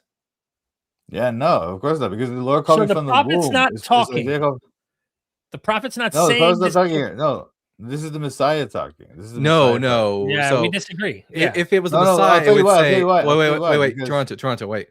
If it was about the Messiah, the text would say the Lord called him before he was born. But the prophet saying the Lord called me before I was born is no different than when God says about Jeremiah that I knew you and formed you in the womb before you were born. Jeremiah. This is Isaiah. Yeah, this is just Isaiah is called when he's not Isaiah. He went to the temple. Well, not Isaiah. The author of second. The author. This is second. Yeah, okay. Yeah. You can bring in that story, whatever you want to say, but in this narrative, in this book, this is if you want to try to claim it's the prophet, then it's Isaiah. Right? And Isaiah was called from the womb. Okay, whatever. Yes, whoever you think it is, he was never called from the womb. He was called from. Where do you see that? Where is that? God settles all his prophets are called from the womb. Like no, it doesn't say that. Where does the Bible say that? Where does the Bible say that? So what God says that Jeremiah was called from the womb. Do you think Paul was called from the womb? Yeah, Paul was set apart from the womb. It says it's a little bit different. So he wasn't a prophet. You're saying Paul wasn't a prophet. Paul was an apostle. It's a little bit different. Right, I know, but if I could show you evidence that he was also called from the womb and he's a prophet, would you not consider what he's saying about Isaiah? Had prophecies, but no, that isn't. That's just two. That's just two examples. What? That's not the entire prophetic tradition. Okay. Anyway, Dalton, we see when Isaiah is called. Isaiah is called in chapter 6. This isn't Isaiah. Grown man. This isn't Isaiah. Okay, whatever. Do whatever you like. Look, dude. Even if you want to bring that story that you try to tell yourself to make you not a story. Feel better, okay? Even if you try, you want to try to tell yourself that Toronto, whatever we're saying about it. Chill out. The book is going to. It's okay. It's okay. Hold on. While we have him muted, real quick, I gotta get these other super chats. We can't be leaving people hanging real quick here because it's getting heated real quick, and I like it. I like it. All right. Angry Amalek infant, newest denomination, Matrician Christianity. Neo is the Messiah. At least his version or this version has a real Trinity. Oh, snap. Thank you, Angry Amalek. Appreciate that. Alan in the house. Mute TBS if he says that's dumb. All right, watch yourself, Toronto. If you say that's dumb, we're muting you. All right, TBS, most you've ever lost on a coin flip. I don't know what this is talking about. I never lost on a coin flip, bro. You've never lost on a coin flip. I never lost any money anyway. I don't know what he's talking about. Anyway, Kurt, stop talking to me. Kurt, tell me about how the Mayans had an alphabet, Kurt. This guy just makes up stuff and talks like he's an expert in things. He has no clue what he's talking about. Anyway. Are you saying that's dumb? Is that what you're trying to tell me? I'm saying no, that's not what I'm trying to tell you, dude. Oh, you said it. I gotta mute him. All right, go ahead, Dalton. I'm just kidding. So This, by the way, this is the consensus of biblical scholars that the Yeah, author okay, of okay, Second yeah. Tell me some of Isaiah that, bro. Tell me some of that. is It doesn't a matter. It doesn't matter. different author. Hold on, you It gotta let doesn't Dalton. You gotta let matter. Dalton talk. You gotta let him talk, though, bro. You gotta Yeah. let It's this. like it's so We don't ridiculous, want. dude. I don't want this to fizzle out in 5-10 minutes, bro, and become a yelling Yeah. match. You see what I'm saying? Okay. Yeah. All right. So this is the consensus of biblical scholarship that the author of this section of Isaiah is not. Consensus is a Okay, bit, I'll just but mute you then. anyway, Okay. So it is the consensus that this is not the biblical Isaiah son of Amos. This is the consensus of scholarship, and for a few reasons. One, the author speaks to Cyrus as if they are already alive, and he's speaking directly to Cyrus, talking about how God has grasped him by the hand. Isaiah is never once again mentioned at all after chapter 39 of the text, and then also throughout Isaiah 40 through 55, the entire context is about the return of the exiles. So this is not just like the Bible guy bullshitting you. This is the consensus of scholarship. Yeah, well, Couple in the supers, logic couple of the supers. book of Isaiah, Couple supers, real quick. I want you get your thing. We gotta recognize them. Incognito Jesus in the house. Thank you. Is there not only 10 prophetic verses about the Messiah in the Hebrew Bible? Then wouldn't this mean most New Testament prophecy is made up? Love the channel. If there not only 10 prophetic verses, but I mean it's like a couple dozen at most. It's not in hundreds for sure. It usually gets well overblown by Christian apologists. Then wouldn't this mean most New Testament prophecy is made up? Yeah, I mean most of it is like taken out of context or mistranslated in order to make Jesus look more like the Messiah than he really was. And then we have MindWise in the house. Thank you, MindWise, for the 616. Late to the party, but happy to be here with D&D. Have friend watching, but we get Toronto. Oi, rock hard for Doug. What is it? Gape for what is it? Gaping for Peggy. Gaping for Peggy. I got to remember that one whenever they put the pound symbol in there. MindWise, love you. Thank you so much for the support. Appreciate that. Yes, all right. Peggy, the holy strap-on. And gross, guys, gross. Grow up. Anyway. So look, in the logic of this book of Isaiah, in the logic of the Bible, this is Isaiah, or whatever you want to say. Though the fact is, this person, we have no evidence this person was called from the womb, and also except for them telling us he's the salvation to the whole earth. Salvation to the whole earth. Who in the context here, looking at this text or in the book, I don't care. Who show me in this text that says who that person is that's in the womb? I want the words in the actual text. It's the Messiah. It's the Messiah. Where does it say that? It's the person from. Well, look, if you look at 49:6, he's the salvation to the whole world. Yeah, that's that. The prophecy, that makes perfect sense in light of Exodus chapter 19, verse 6, where the children of Israel called to be a kingdom of priests and a holy nation. No, look, the prophets are not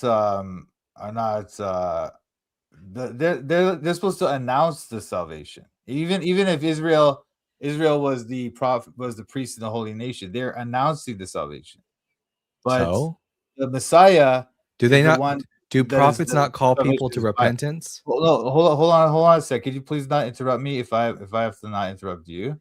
This says that thou mayest be my salvation. That is, he is the salvation, as Jesus is the resurrection. He is the salvation, right? It's different than announcing it as a prophet does, or just like being the priests and kings as the nation of Israel is called to do. It says, is it too light a thing that you should be my servant to raise up the tribes of Jacob, which is the job of the prophet, and restore the survivors of Israel? I will give you as a light to the nations, that my salvation may reach the ends of the earth. It doesn't say that the prophet is the salvation, but that he is a light to the nations, so that the salvation may reach the ends of the earth. That's the job. Well, it's all about it just says the Gentiles' salvation in the Hebrew, right? So go back to verse 3 real quick, if we don't mind. And this is 49, right?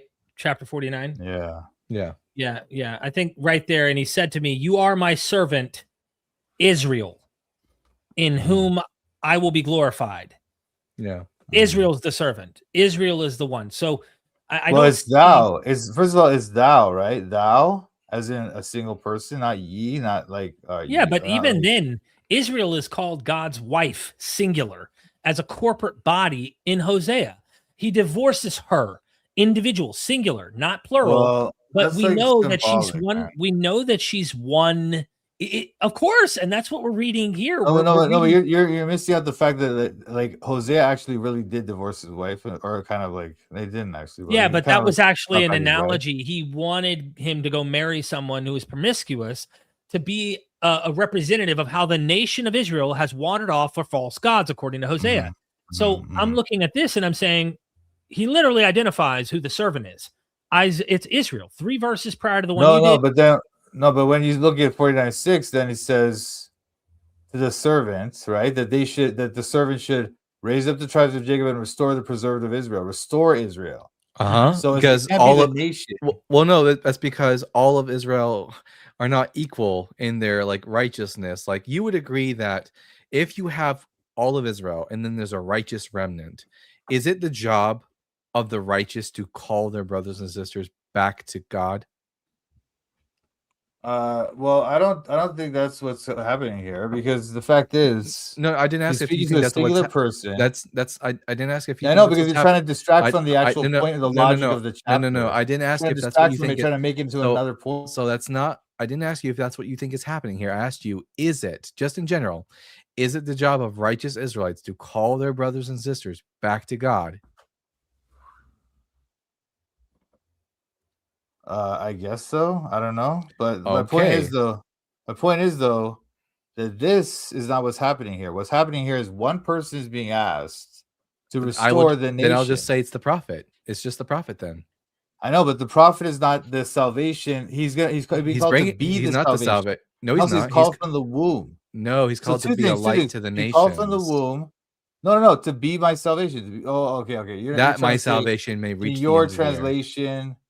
It doesn't say that, right? Well, it says that salvation, that my salvation. Okay, that my salvation in Hebrew, that my salvation unto the end of the earth.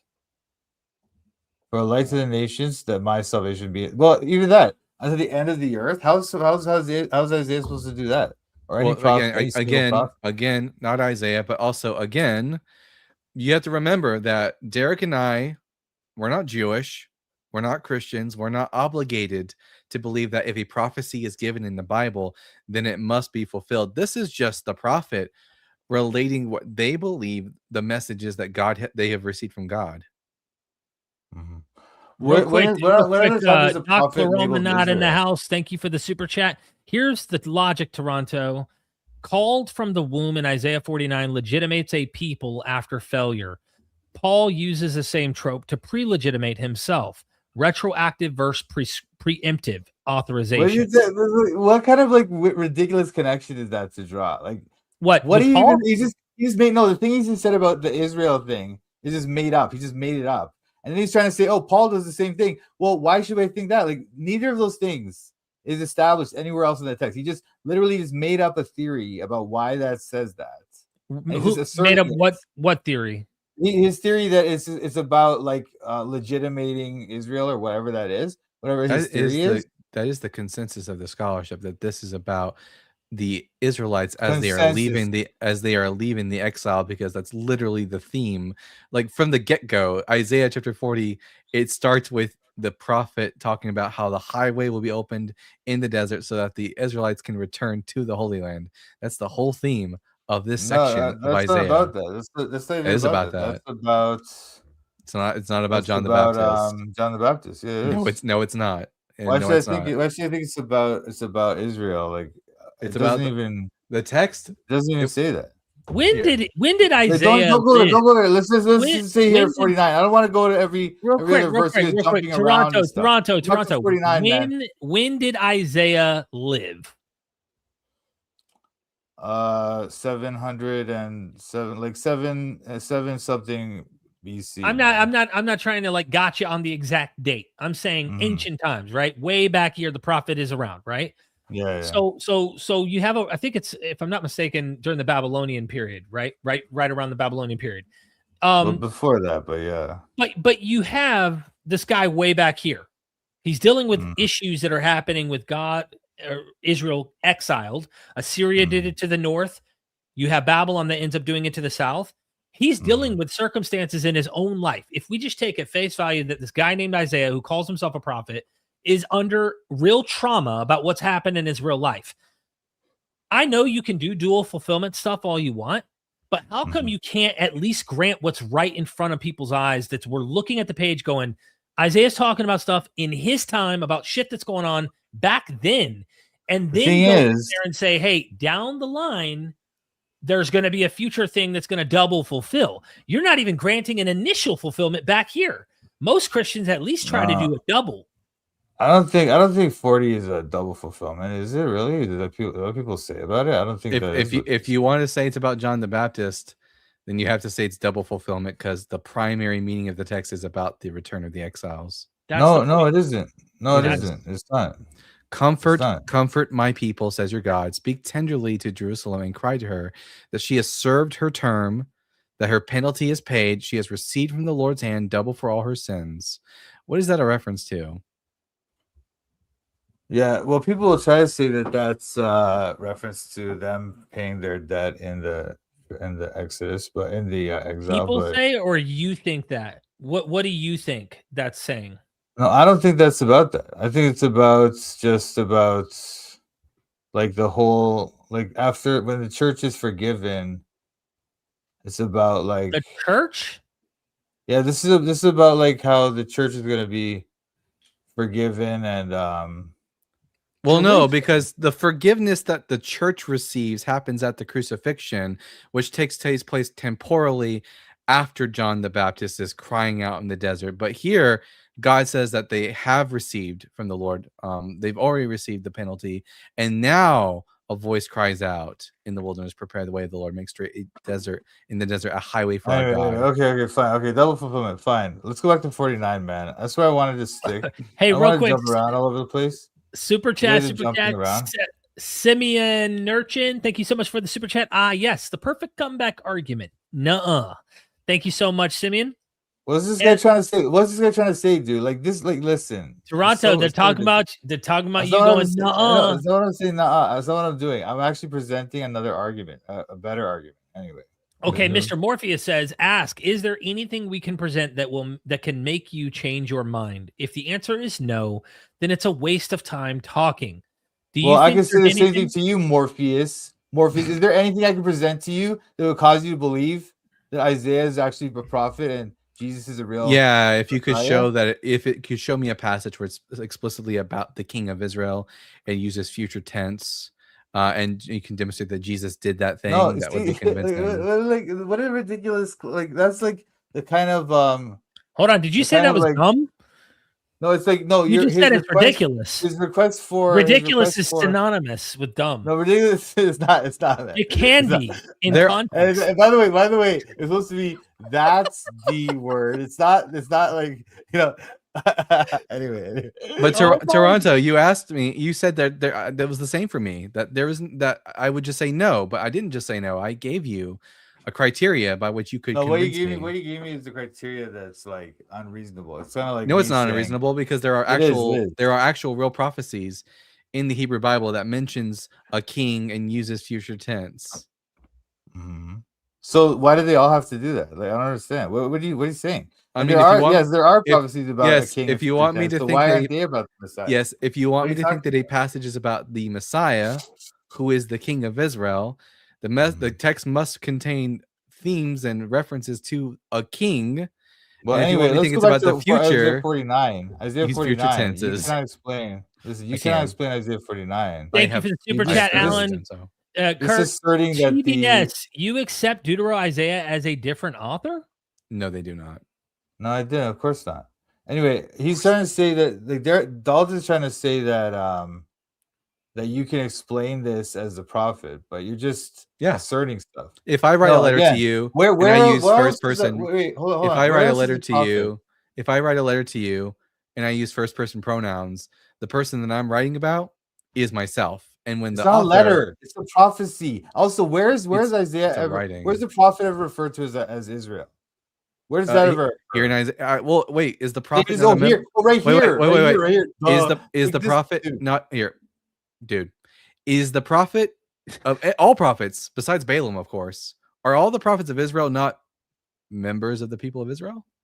When my question was this: when is the prophets ever referred to as Israel in the Bible ever? Throughout Deutero Isaiah. Yeah, you're just trying to say that this example is the example. You need to show me. You have no other example. You need to show me what the What a problem with joke. that is, other than you don't Well, like it. no. The problem is this: you don't have any other example. So you just I don't need it because You need it I again. have here a He's text. asserting it. No, No, you don't, because it doesn't gee whiz. explain why. So when I have a text written in the using first person pronoun, I know Christians don't like pronouns. I get that. But when I have a text that uses first person pronouns in every other example in my life, that tells me the person who's the pronouns belong to the person writing. And the prophet is writing a text and saying, the Lord has called me. So the most obvious meaning is that's about the prophet. This is literally laughable. You're literally trying to say that I have Words this mean words. example. Hold on, This laughable the is example I synonymous have. with dumb too. So you No, just used no. synonymous. No, He's no. getting clever. He's getting clever. Continue, Toronto. But My vocabulary is increasing thanks to you, Derek. I appreciate it. Really, hey, Alan, thank you for the super chat. So the author prophesied Cyrus the Great. Gotcha. The author of 2nd Isaiah did not prophesy King Cyrus the Great because they lived at the same time as King Cyrus the Great. This is the thing. So what these people want you to believe, Derek, is every time you see a prophecy, it must be written by somebody else, because there couldn't be a prophecy, right? No, I think Isaiah's chapters 1 through 39 were by the historical prophet Isaiah. No, well, yeah, I know that you think that part, which is not prophetic. Yeah, I think the book of Hosea was written by the historical Hosea. Yeah, okay, parts of Zechariah from Zechariah. The parts that are prophetic, you deny. So that's there are prophetic parts in the book of Proto Isaiah. No, not the prophetic in the sense that we would want, right? Like that you would want. That is impressive or whatever, you know. But like, this is the thing. Whenever you see a prophecy that's actually supernatural or would require some kind of supernatural explanation, they just deny it because they deny any supernatural explanation. No, I deny it because the data doesn't align with your belief. No, there's plenty of data that aligns with it. The language is all like all the Hebrew and everything is all like from that date or that period. There's no kind of like different Hebrew or anything. The tenses tell us everything, bud. I'm sorry that you don't like you don't like tenses and you don't like pronouns. But Toronto, words. Toronto, your entire argument hinges upon words not meaning what words mean. No, it doesn't. It does. What matters is that the prophet could use tenses poetically or however he chooses to in order to make his case of like when he's talking to Cyrus there, it's like the Lord is talking to Cyrus, right? The Lord is saying this about Cyrus, and so saying the Lord that, is saying it saying that God has grasped Cyrus by the hand. Not he will grasp him by the hand. The prophets use imperfect tense all the time to refer to the future because they know it's going to happen. No, then why don't they do that consistently? Why is it that we have other passages which are actually about the future and they use the imperfect tense? Because it's poetic. They're writing it in a poetic way. They want it to sound good too. It's also beautiful. It's also like the beauty to it, you know. So Jeremiah 23, Jeremiah 23 isn't poetry.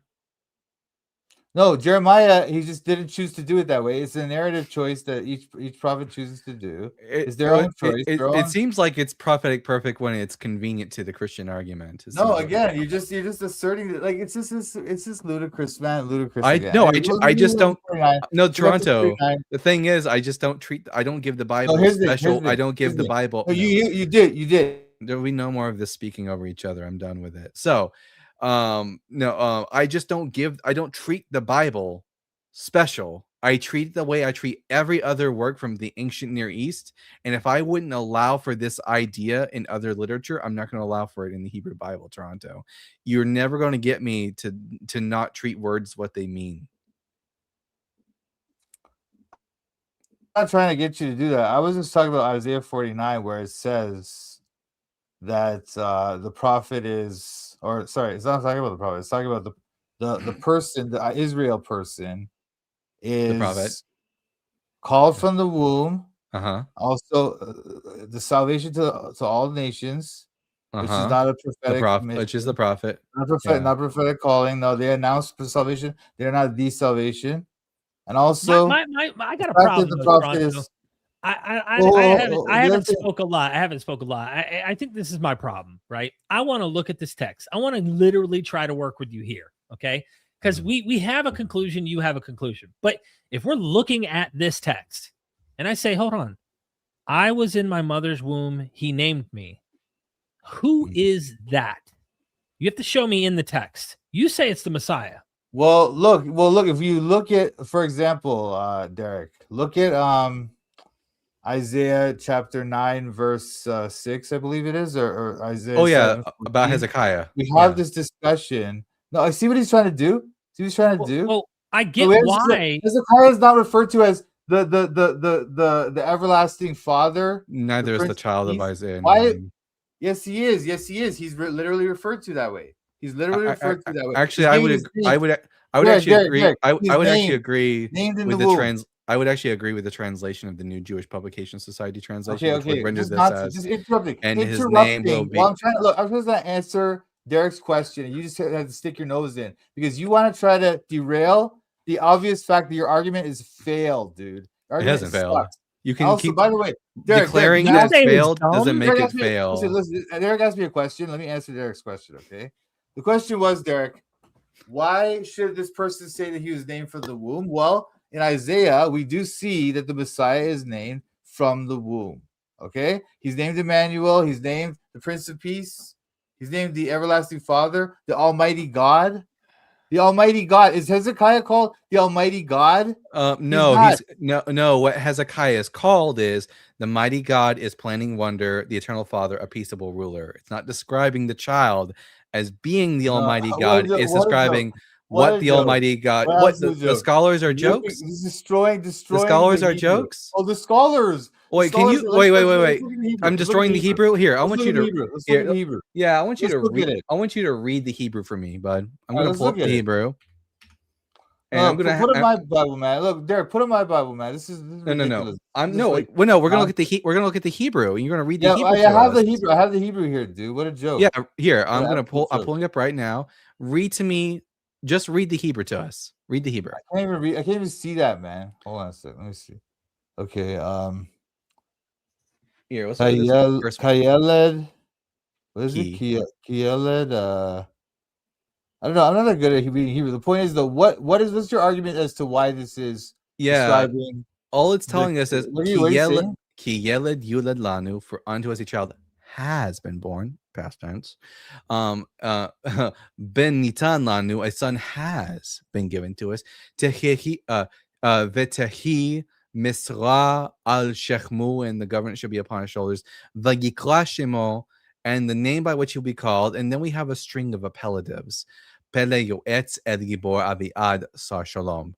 And the problem is that the way in which you break this up, it could mean a number of different things. And scholars have rightfully proposed, for example, in the Revised Jewish Publication Society, which, by the way, are from Jews who read Hebrew, unlike you. The Jews who hate Christianity. Hate Christianity. They don't hate Christianity. No, these Jews don't care. They don't hate Christianity. I know, preemptively. These Jewish scholars don't give a shit about Christianity. These are just Jewish. And by the way, these Jewish scholars are from a multitude of different backgrounds, not just Orthodox Jews. We're talking conservative and Reform scholars, all coming together to try to do the best they can with the text. And they come to the conclusion that the text says that he shall be called the mighty God is planning grace, the eternal Father, a peaceable ruler. And that's a perfectly, no one can hear you. That's a perfectly acceptable translation of the text. And you don't know enough Hebrew to say otherwise. It's acceptable. It's acceptable. Therefore, it's true, right? What did they say about it in the Second Temple period? Why is it only these modern Jews who say this? No. You don't care. You don't care because you want the one that suits you. But because we recognize. They knew what this said. Because we recognize. Let me talk. You just muted me. Let me talk now. We recognize that the reason me and Derek don't really care all that much about like what Second Temple Jewish people says, because they lived hundreds and hundreds of years after when the prophet lived. And when Jewish people are confronted with failed prophecy, they have two options. They either have to throw out the prophet, and in this case, they don't want to do that because they like Isaiah, or you renegotiate with the prophet. And that's exactly what they did. Derek, who has a better chance of translating this? Second Temple Jew or a modern Jew who forgot Jewish for By the way, for thousands of years? The Targums aren't translations; they're paraphrases. By the way, when these people looked at this text, right, they didn't think, oh, it's talking about. They weren't trying to find some other weird understanding of this. They understood clearly right away that it's about the Messiah. So you're saying this text had no significance for anyone for hundreds of years until Jesus showed up? Like no, he wrote this for people, and then 600-700 years later, you're thinking, of course, is that this isn't talking about anyone until much later. No, brother. What I'm saying to you is, in the Second Temple period, before Jesus came, right? Second Temple Jews, they knew what this was about the Messiah. We don't have any text prior to the time of Jesus that gives us an interpretation for Isaiah 9:6. Yeah, right, bro. What source do you have though that has Second Temple Jews that are using? Because here's the thing: you can find in the Qumran community where they use similar messianic kind of tendencies for their teacher of righteousness, or at least apply scriptures to their teacher of righteousness, the suffering servant, all that kind of stuff. I'm curious to know like what you're talking about, because I know me and Dalton were both Dalton was speaking for me, but I agree with Dalton. And that is that later Jews do reinterpret stuff. They do reapply things. But I think that the best historical method is to look back and go, if this person wrote this back in 700 something BCE, what were they likely talking about? And how was it relevant to their audience? I don't think he's saying 700 years down the road, problems will be solved by the Messiah. I think people recycle ancient sacred text and keep reapplying stuff to it. That makes perfect sense to me.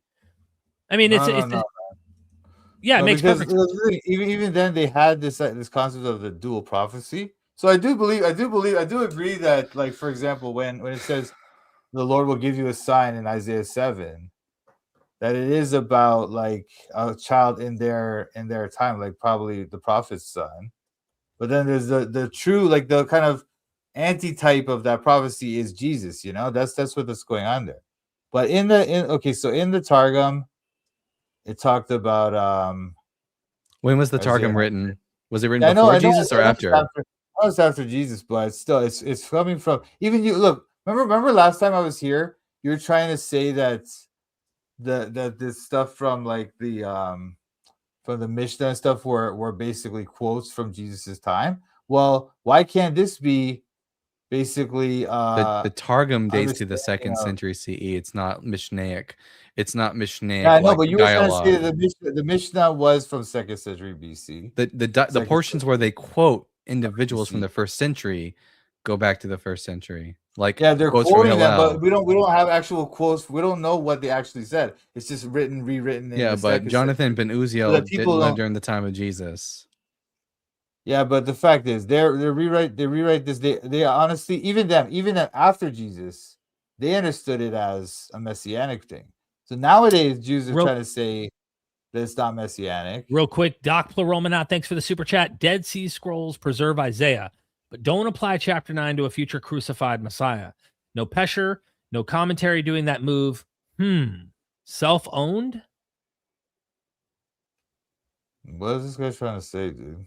We have no pre-Jesus references or commentaries that make the claim that Isaiah 9 is about the Messiah. We don't get that until the 2nd century CE. Yeah, okay. 2nd century. Okay, that's fair enough. It's weird. It's weird that the authors in the New Testament never quote this verse. There's early post Second Temple in its written form, and yeah, the is that not interesting? What Dalton just said, though, that the New Testament doesn't quote this verse. This is a verse you're using, but the New Testament's not quoting it. Were they not aware of Isaiah 9:6? No, they just didn't feel the need to. There's lots of verses they could have quoted. They didn't quote this one. If what you're saying is true, that this is a prophecy that says that the Messiah is the Almighty God, that would have been a boon for especially the author of the fourth gospel. No, why? They don't feel the need to justify themselves by.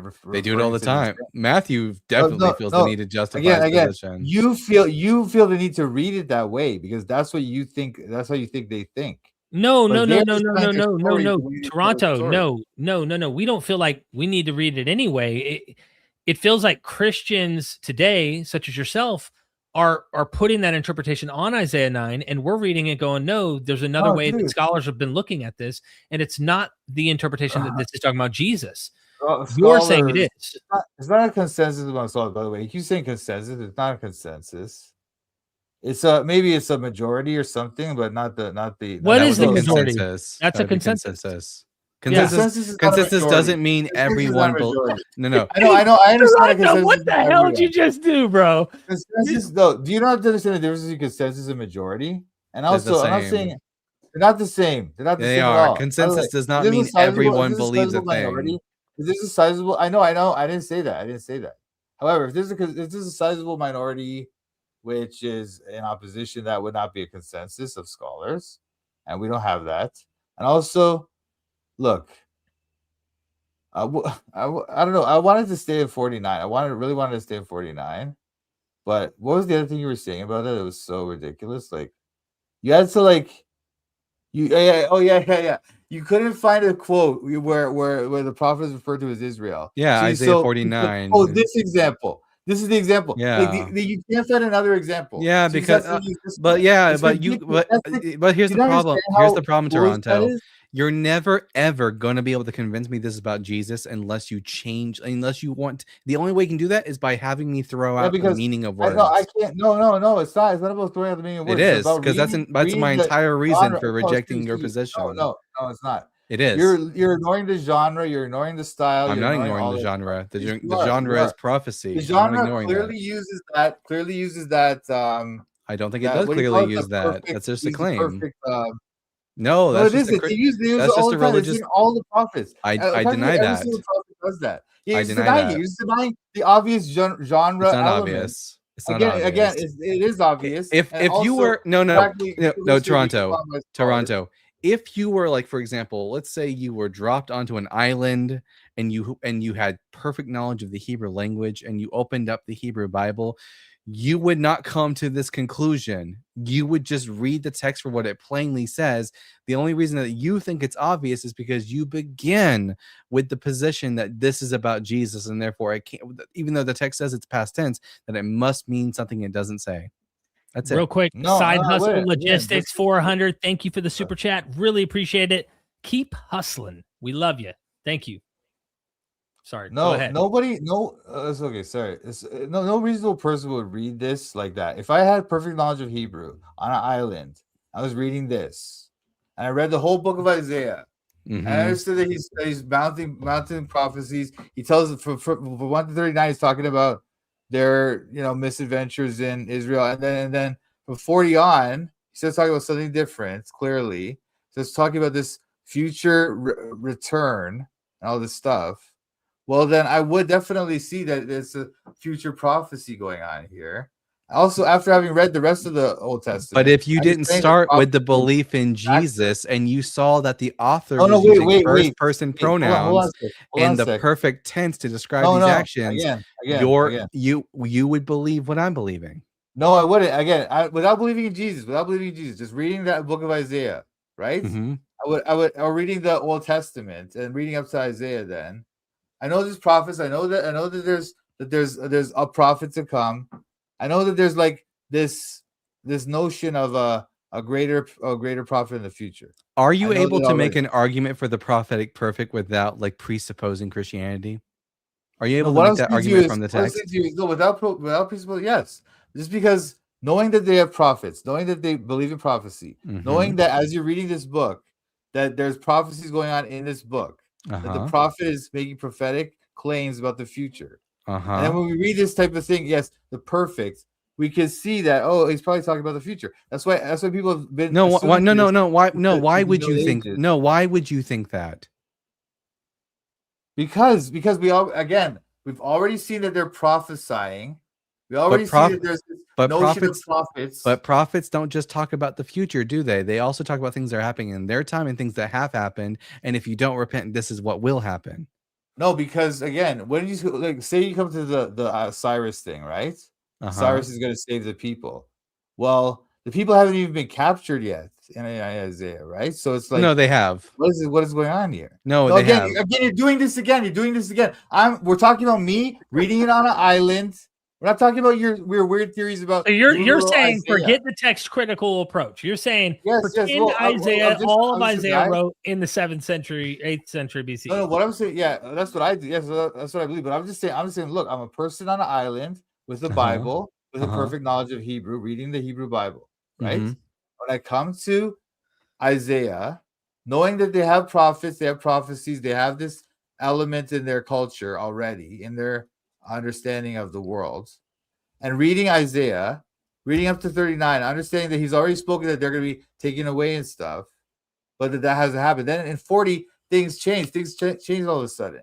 All of a sudden, it's like, well, what is he talking about? Oh, it's like they're coming back, or they're going to get called back. Yeah, something? they might notice. They might notice that the author seems to be referring to the exiles as if they are just about to leave the exile, and he refers to a person named Cyrus that God has grasped by the hand, and they might think, oh, has there been a jump in the text, a jump forward in time? They might think that'd be more logical and reasonable. No, it wouldn't be logical because again, real quick, Mr. Morpheus 9707. Thank you for the super chat. This guy is using Origins Playbook, LOL. Thank you so much, Morpheus. LOL, Morpheus. Anyway, what I'm saying to Derek, don't you think? Look, if you're reading this book, you're reading the book of Isaiah, right? You understand that they are that they have prophecies, that they believe in prophecy. You understand? Yeah, this. And I also understand as a person. Wait, no. And I would understand as a person who understands prophecies that when you speak of the future, you use the imperfect tense because that's how Hebrew works. No, not necessarily. Not necessarily. Again, you're just not understanding. Obviously, if he's already been speaking about them being taken away to Babylon. But then in chapter 40, he's talking about them being brought back, right? Yeah, I would assume there's been a jump in the narrative. Stop interrupting me, dude. Stop. You can't do it. You can't do it because your argument sucks. So you must interrupt. You must mute me. Thus saith Toronto. Again, look, he asked me. This is what he asked me for. He asked me to, if I was on an island and I knew Hebrew and I was reading the book, what would I think? Well, you're on an island, you're reading Hebrew, you're reading the book. There's prophecies, there's prophets. This thing, the prophet's talking about them being taken away to Babylon in the whole first part of the book. And then after chapter 40, he's talking about how they're going to be brought back. Well, that's clearly a prophecy about the future because the prophet, it was talking about them being taken away in the future for him. He's not going to even be alive when they're taken away. I would do the natural thing. I would assume that we have a jump forward in time, and now we're like, no, you wouldn't. That's not natural. That's not the natural thing. No, that would be the natural. It would not. Again, we are reading a book about prophecies with prophets, with angels, with but here's the fundamental problem, Toronto. You don't seem to be able to understand that prophets don't only talk about the future, but they also talk about the present and things that have occurred. Yeah, I know, but wow, dude, ridiculous, utterly ridiculous. I already said this. Hold on, real quick. Alan, thank you, Kurt, for the super chat. Not much is more imperfect than TBS's arguments. Yeah, sure, buddy. Tell me more about the Mayan alphabet, you absolute clown. Anyway. Okay, next super chat real quick. We got to get through these. Mind-wise, thank you, says, gotta show love on both sides, and please, there better not be a Christian in the queue. Anything is better than this clown GFP rock hard for what is it? Gaping for Peggy. Gaping for Peggy, and then rock hard for Doug. Sick stuff. Thank you. Stick in your head, dude. Stick in your head. Hey, bud, I'm just saying the male G-spot is in the prostate. You don't know heaven until you've been pegged. That's all I gotta say. Thanks for the super chat. Resistance. Wow. Resistance. Tells us a lot. Uh-oh. I think we lost him for a second. Resistance. Can I finally get my Hold on, let me finish this super chat, and then you're more than welcome to. Your argument sucks. Dog-empowered speech, probably. Anyway, look, Derek, this is what this person does. Uh-oh. He'll ask me for an argument, and then he'll just like silence me or talk over me. He's asking me like, if a person, look, if you're on an island and you're reading the Bible in Hebrew, right? You have perfect knowledge of Hebrew, you're reading the Bible. There's a story about God doing miracles, creating the world, having prophets predicting the future. And the prophet in Isaiah is talking about how they're going to get taken away to Babylon in the future. Then in chapter 40, we start reading about how they're going to be brought back. So a normal reader, excuse me, stop. Don't do that. A normal reader, normally just reading a book, assuming that there's one author, as normal readers do when they read a book. Well, I wouldn't just assume that. Normal readers, when they read a book, assume there's one author. That's normally the genre. Generally, the genre we assume there's one author in a book. When we read one book, there's one author. So then, but if I came across something like this, interrupting again. Question. Here's a good question. Does the person in question on the island know that King Cyrus lived a century after Isaiah? What he would know is that Isaiah was speaking about a prophecy when they will be taken away. And then later on in the book, we hear about their being brought back. Well, if the future of them being taken away is the future for Isaiah, he's not even going to be alive then. Then we know that them being brought back is also in the future. And there's no reason to assume that it's another author because we know there's a book of prophecies. We understand this. So does the person in question does the person in question in this hypothetical, are they aware that Cyrus lived 100 years or so after Isaiah? No, he doesn't even know who Cyrus is, right? All right, then they would just assume that Cyrus was alive during the time of Isaiah, and that they wouldn't. They would assume. Wait, why? They would assume because they would assume that because Isaiah is not talking about taking away to Babylon that's going to occur in his lifetime. He's not talking about that. They would just be very confused at this point, and if they don't have all the historical facts. No, they wouldn't. Yeah, it would be difficult. It would be difficult to read. It would be difficult to interpret. It would be. But a careful reader would come to the conclusion that it's about a prophecy and that it's about something in the future. The future parts are about the exaltation. Kelly, thank you for the super chat and being a member. Thus saith Toronto. Thank you so much. Appreciate the super chat.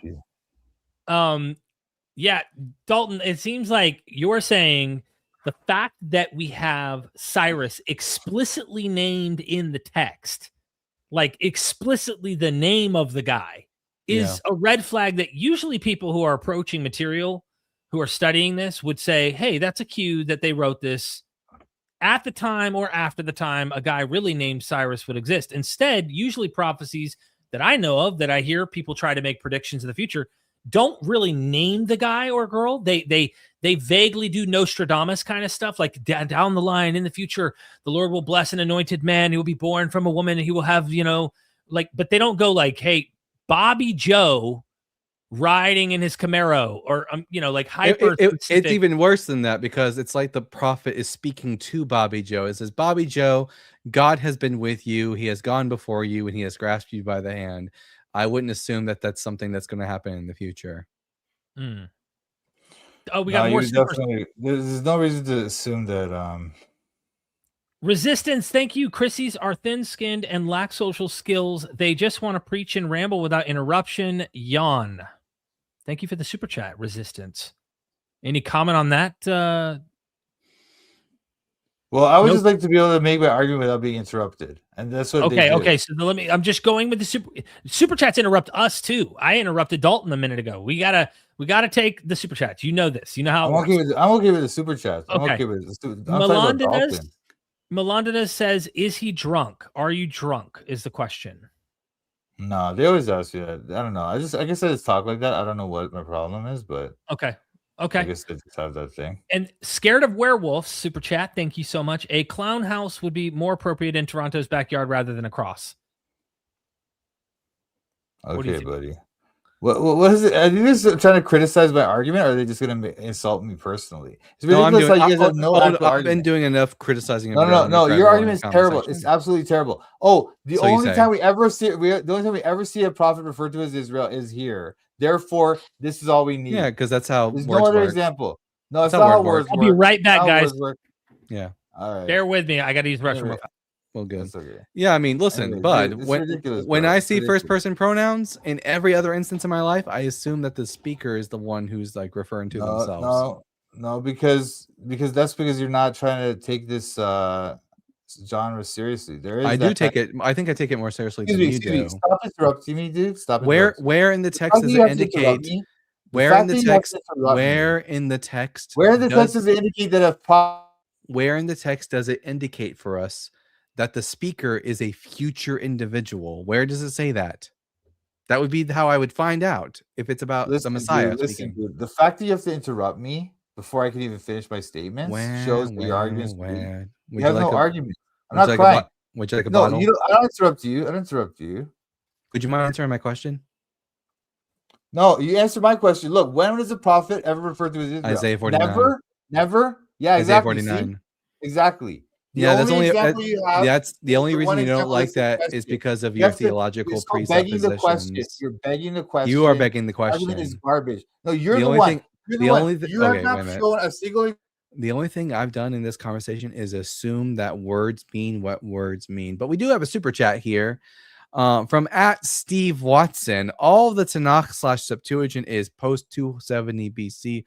All prophecy is after the fact. Just all the New Testament is post Bar Kokhba.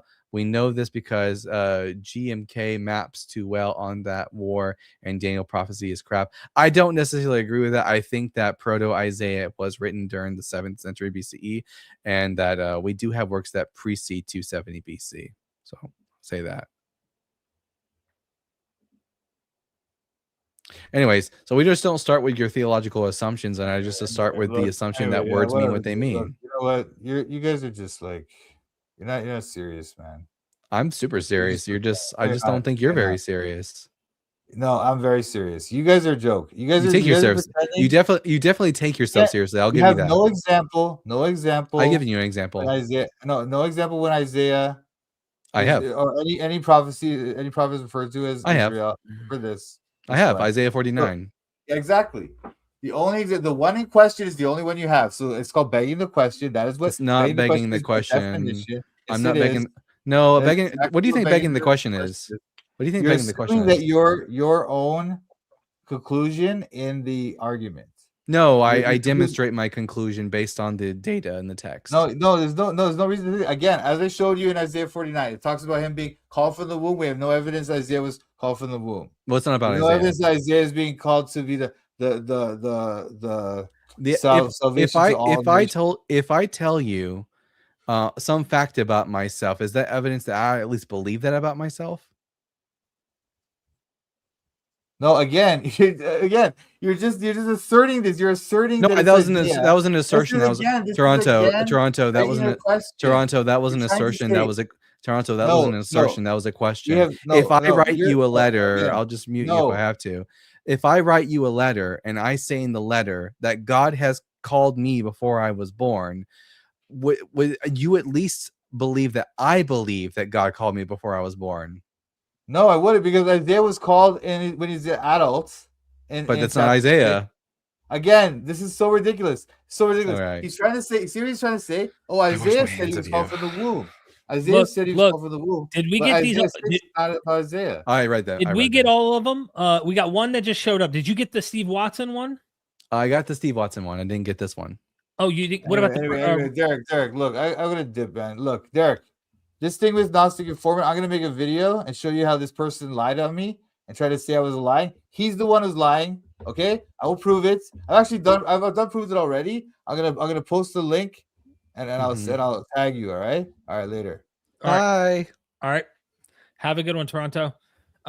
Look, give Chigger a notepad and 3 minutes to lay out it out. I think. Lay it out. And then we got another super chat here. Simeon Urchin 7630. Genuinely, all of TCB's arguments aren't persuasive in the slightest. It's all just begging the question and special pleading. I'm genuinely trying here. Yeah, I think that's what a lot of people are feeling, that frustration, and it's hard. It's tough. You know what I mean? It's tough. I don't know what else to say. It's tough dealing with it when you have someone who's, I think, starting with a conclusion and then trying to fight that evidence that, seems to point that way. And then we have albeit Ashland. Is that it? Ashland? Yes. Okay, I got it this time. Toronto, you try to gish gallop and cry meta when your first claim gets argued before you can flood the debate. She's a smart lady. I'd listen to that. Smart. Thank you so much for all those supports. We have another caller in the back. Definitely look forward to chatting with. And then after this one, I want to go eat because I just went to go use the restroom. I could smell the spaghetti in the kitchen cooking. I'm my stomach is, we've been cooking this whole time, but my stomach is rumbling too. Yes. All right. Christopher, welcome to MythVision. Shalom, salam alaikum, peace be with you guys. Hey, how are you doing? Doing good. How are you? I'm doing great, thank you. I just had some spaghetti, no lie. Maybe there's a synchronicity happening in the universe. And garlic bread. You got garlic bread? Definitely garlic bread. Have to have it. So, yes, have to. You've been in the back for a while. Apologies for the long wait. Thanks for being patient. What's up? Are you arguing that Jesus is the Messiah? And what would you want to focus on? Well, I've never been here before, but I was scrolling through and I came across your channel listening to what his name, Toronto, was saying. Yeah. And mind you, I'm not a Christian. I'm not affiliated with any religion. However, I've actually studied all the books and I write thesis papers on books. So when you guys pulled up Isaiah chapter 9, verse 6, I actually wrote a thesis on this very scripture verse. So the gentleman that was speaking, so unto us a child, that word there is Yachled. And it's actually, so you have child and then you have son. And those are very distinct in the noun that they're given and the description meaning of what that is. So the child that's born is flesh. They call it the Son of Man. However, the son that's given, and if you tap on that word there in your concordance, if you have one, I'll wait if you want to look for it, and that's ben or bene, that can be a metaphorical or a structure in the manner of like what priests, when they offer an offering, it's for the whole community. It's not just for a single thing. Like an individual person can offer a sin offering, but when it's going to be a community sacrificial type lamb, then the whole community is given this lamb. So in it, it says a son. So the son is the spirit, son of God, not son of man. They're very distinct in that verse. However, it doesn't strictly say it's Yeshua. However, we can go to other verses to see prophecy that was way back in Adam's day that will refer to a virgin bearing a son. However, yes, I understand your arguments where many people have claimed, including the first one of them was Semiramis back in the Babylon or the Tower of Babel. She claimed to be a virgin coming out of a cave and had a son of God in that sense. Okay, there's a lot to unpack here. First things first is that the text of Isaiah 9 doesn't mention a son of man at all. It never mentions that. Although son of man, ben Adam, just means human being because it means son of Adam, and we're all sons of Adam. The word Yalad, it's specifically an offspring, meaning it's flesh. A child. It's flesh. Yeah. So what we have here in Isaiah 9:6, or if you're Jewish, Isaiah 9:5, is what's called Hebrew parallelism. It's when Jewish authors. No. First of all, let me stop you for a minute. Don't say the word Jewish. I don't like the word Jewish. I'm an Israelite from the tribe of Levi. Jews are a diverse group of people that are claiming to be a race from a religion from the land of Judea. The word is Yehudite, which is from the tribe of Judah. It's not the Jew. You can't claim to be a Jew and have multiple tribes and then call yourself a Jew. When Jew in any text it says Yehudite. That's a fact. That's a fact. Incorrect. Can you spell incorrect? All right, wait. Let's bring it up. I want you to bring it up on stage so the people watching can see it. The word Jew in any Old Testament, what is it referring to? Is it referring to an Israelite or is it referring to a specific tribe called Yehudite? No, Judah. So in Hebrew, it's pronounced Yehuda. No, it's Yehudite. It's a Yehudite. No, spell it for me in Hebrew. It's Yehudite. Pull it Spell- up. Pull it. spell I'll it. pull it up. Yeah. If this guy's not going to pull it No. up, I'll pull it up and prove to all you people watching I'll pull that you're it up. corrupted. You're corrupting the actual text. I'll pull it Jew up, is but- not a race of people. It never was. It was known as a religion that came out of Judea when they started writing a thing called the Talmud. Don't lie. Don't lie. Whoa. Are you a Jew? Are you a Jew? Are you Okay. claiming to be a Jew? Honey, just chill out. Okay. Yeah, just calm down, buddy. Calm down. Calm All down. right, I'm asking you a question. Are you Yeah. claiming to be a Jew? I'm not Jewish. I'm a Gentile. No, but you are you? Oh, I am not a Jew. I'm an Israelite. Okay, I'm so from the you're- tribe of Levi. Fact, you're I'm a from the Pashtun. tribe- I am Are a you- Pashtun in Afghanistan. Are you genetically a tribe of Levite? Genetically from the paternal, not maternal, paternal side of the Levitical priesthood. Okay. I've got Now- the word for Jew Okay, on okay. the screen Yehudite. right now. I want you to spell out letter for letter Judahite No, in English, or do you want the Hebrew version? I could care less about whether. Do you think that when a scribe describes it into English, it's going to differ in the meaning? Yes or no? Yes or no? Answer the question. Answer the question. Hold on, Christopher. Yeah, Oh, man, this guy, he's going to mute me constantly without answering a question. We have to have a back and forth capable conversation here. Go ahead, Dalton. What So were we trying to get at? the letter chet, which produces the guttural sound, isn't present in the word Yehudi. So it's Yud Hey Vav Dalet Yud. It's from Yehuda. So there's The no letter- he. So you're saying there's no he? There's no he? There's no letter chet. The letter Yes, chet. there is. That's an H. Are you crazy, no. insane? All right, I'm going to pull up everyone. I'll pull up the pictograph for this guy and everything else because he doesn't know Hebrew. These guys claim that they can speak Hebrew or get Hebrew. They're getting it from what's going on today from Jews. Jews are not Israelites. Sorry to burst your bubble, my friend, but you're making a false claim. You're making a false claim. Anyways, so I'll just continue what I was saying. So no, the letter that produces the guttural ch sound in Hebrew is the letter chet. So no one can see your screen. Anyways, I'm aware of what pictographic Hebrew is. That's just a different way of writing the letters. This is my friend. You can say there's a different way. Otherwise, if there's a different way of Hebrew, then you're talking something of Yiddish or a different way of I'm New not Age talking about Yiddish. Jews today. I don't care for Jews. I'm not Jews are the Jews are the Dude, little chill. horn that comes out of America. Honey, it was created. And don't call me honey. You're a chill fool. out. Listen Chill to out. him. Listen to this guy. Linda, He's mocking Linda, people. listen. Anybody can come to Linda. Captain Skeleton Man, my channel, and I'll shut these people down. I write theses We papers. really had to end the These show guys on a just beg for absolute money. crazy You beg for person, money. huh? Super chat. Thank you for $5. You beg people for money. You're just as corrupt as any religion in the world. What is the name of the channel? You don't teach any truth. You beg for money from YouTube. Go get a real job.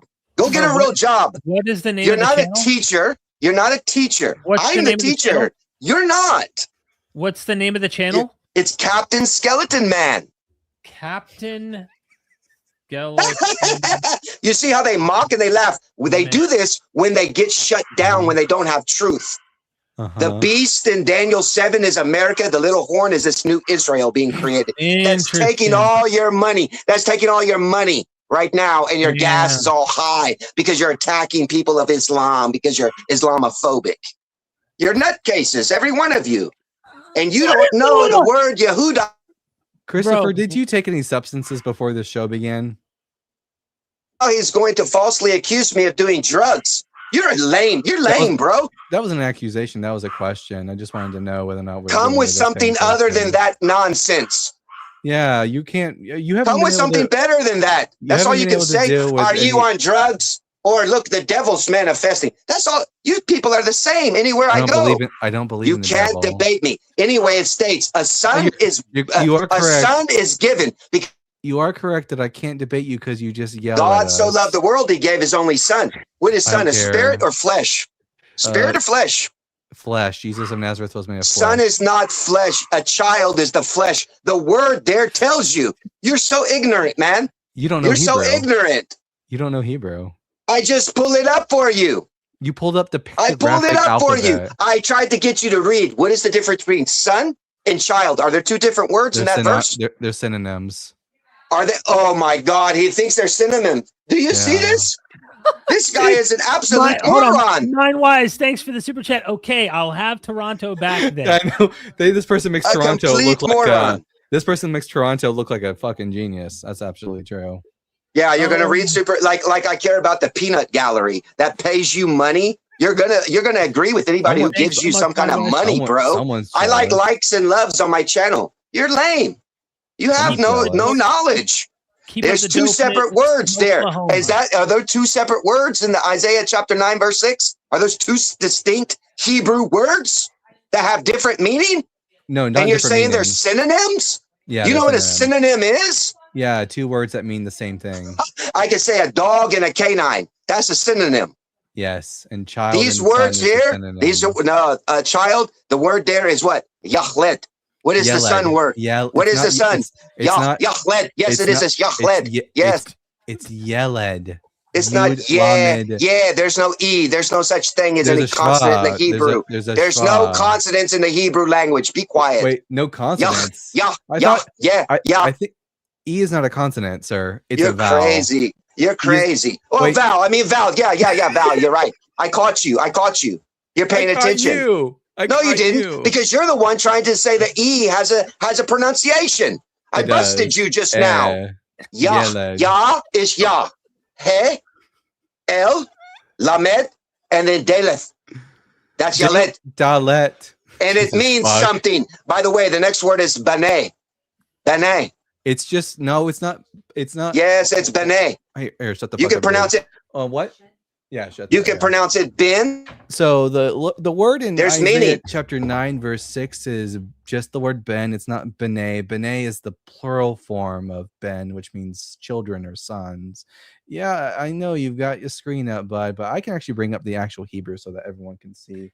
Real quick, super chat from iMix. What I like, Jab. Thank you for the super chat. Dalton, please mute him. Complete fool. Your channel, I just shut you down, man. I just shut your whole channel down. That's weird. You think you know what you're talking about. You don't. Isaiah These guys really don't. They really don't know what they're talking about. Says he's going to pull up his own. He's going to pull up his own. Kiyeled Yulid Lanu. He's going to pull up the. Where's the word bene here? Show me, Christopher. Man, he is wild. Stop muting. Bani. B-A-N. Listen to me. B-A-N-I. Is that plural or singular? Singular, plural. B's not a Hebrew letter. Sons of God is Bene. Bani. Sons. Bene is singular. No, it's not. Yes, it is. No, it's not. Yeah, just like the word bar. Bar for girls. Bar is for girls, and it's singular. No, bot means he daughter. Doesn't know. He doesn't even know. Let me ask the guest here real quick. What is your point, though, in all of this? Like, what is the point? You're the ones claiming. You're the ones claiming Jesus is not the Messiah. Well, we're saying we don't believe he is. Yeah, we don't think Isaiah 9 is talking about Jesus. Yeah. Now, what's your evidence that it's not talking about Jesus? Well, I mean, I would go ahead, Dalton. Jesus wasn't born in the 8th century BCE, and the child in question was already born. 8th century BC? Yeah. Why does it need to be born in 8th century BC? Because it says, unto us a child has been born, not a child shall be born. No. See, you don't know. Do you know the day that King Herod died? What year did King Herod die? 4 BCE. 4 BCE. And 2 years after, it took him 2 years to slaughter 144,000 from every tribe. 2 years he was doing that. He didn't just do it right away. What source is that? Then in the next scripture, it says that the Magi went to visit this child who became 2 years old. So what's 4 plus 2? You said 4 plus 2 is 6 BC. Okay. I can't even talk, and I'm hosting, with you. So I'm trying to ask about the 144,000. Christopher, can you write in the side that you'll let me speak? Because I haven't been able to talk at all, Dalton. It's crazy. And I know you and him are going back and forth, but if I can't even talk, what's the point? He said 144,000 he slaughtered, that Herod slaughtered. I need that source because I've never heard that before. Yeah, he said it happened after 4 BCE, which would mean it happened after Herod was already dead. Yeah. That's a feat. Yeah, real quick super chat here. Thank you so much. Green country, agroforestry, really appreciate it. Scholarship is nice, debate is interesting, but this is a competition of egos. There's no wisdom here. Well, okay. I don't know about all all that, but all right. So I just want to recognize them. So okay, Christopher, I'm bringing you back on here real quick here. What source do you have for the 144,000 being slaughtered by Herod, or 2 years after Herod? That's in the Gospels. 144,000 were slaughtered from each tribe. 144,000 from each tribe, and it was a 2-year span, because when the Magi came, they just didn't come with 3 kings, because you probably heard three kings, that song, right? What From source Orient. is there It was a whole horde of people that came Magi wise. What exact text says 144,000 from each tribe? Yeah, let me pull it up. I'll pull it up for you. Hang on. Yeah, I've never heard that. You never read the Bible? You've never read your Matthew? I've never read 144,000. Which scripture verse where 144,000 are killed from each tribe? That's in Revelation, but it's not from each tribe. 12,000. That's the sealed. That's the sealed people in Revelations. Here, I'll help you out.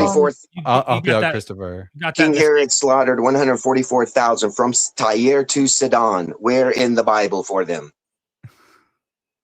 Matthew 2, verse 16 through 18. All right. I have it up. I have it up on the screen here.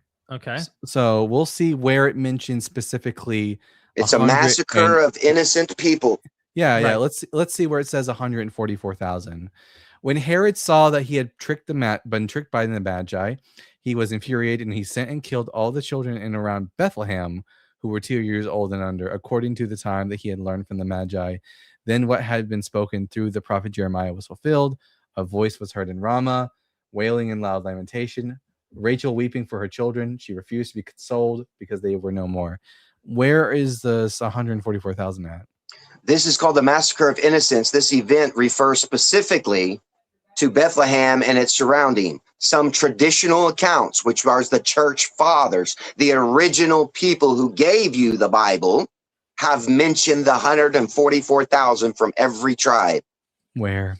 That's why later in Revelations it declares no one knows, no one can claim his generation or any of the people that were born when Jesus was born, because they were all wiped out. They were all wiped out. That's why he has no generation to speak of. There's nobody was there. They took him into Egypt. Meanwhile, for 2 years, any child from 2 years and under were slaughtered by Herod because they were afraid a king was going to be born.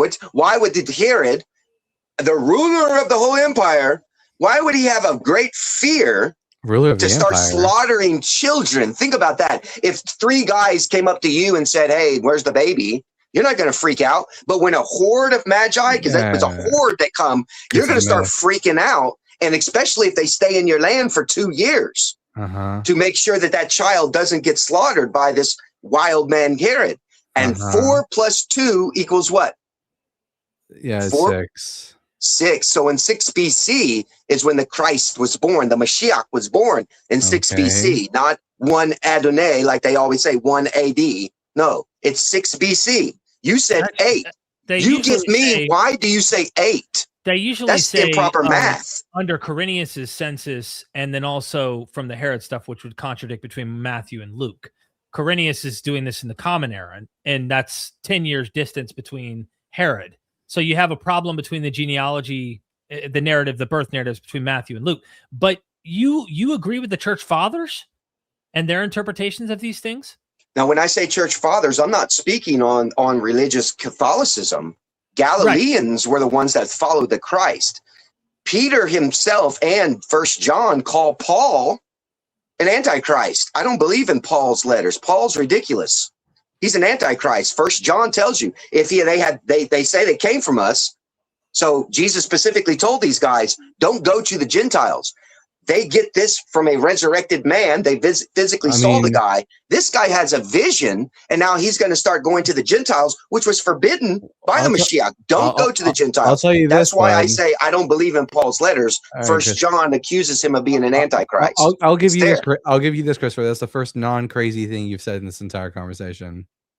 No, I'm telling you, you better start understanding that when you get your point of view from a religion, It's going to always be altered already. I don't get my point of view from yes, religion, but you just got it because you think son and child are Hustle, not separate. Apologetics 400 with the $9.99. If you're an Israelite, how could you believe the Jesus narrative when Jesus is supposed to be a Jew and Jews aren't Israelites? Well, then Harriet was around Israel, was around gone 700 years. Let's ask the chat. How many tribes were in Israel during the time of the Mashiach? Dude, does he even know that? Or is he just babbling in the chat because he doesn't have any wisdom? There was only three. There was Levi, because Levi had to do the priestly work. There was the eldest, because it takes two witnesses to testify of the Mashiach.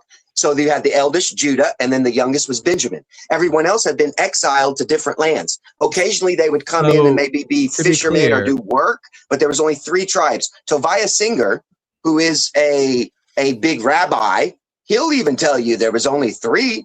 I mean, of all things he says, he gets that right, but everything else he's pretty nutty on, because he's claiming to be an Israelite and he's not. He's a Jew, which is diverse. If I may chime in just to make the point, I think most people would think that there were typically understood to be three tribes.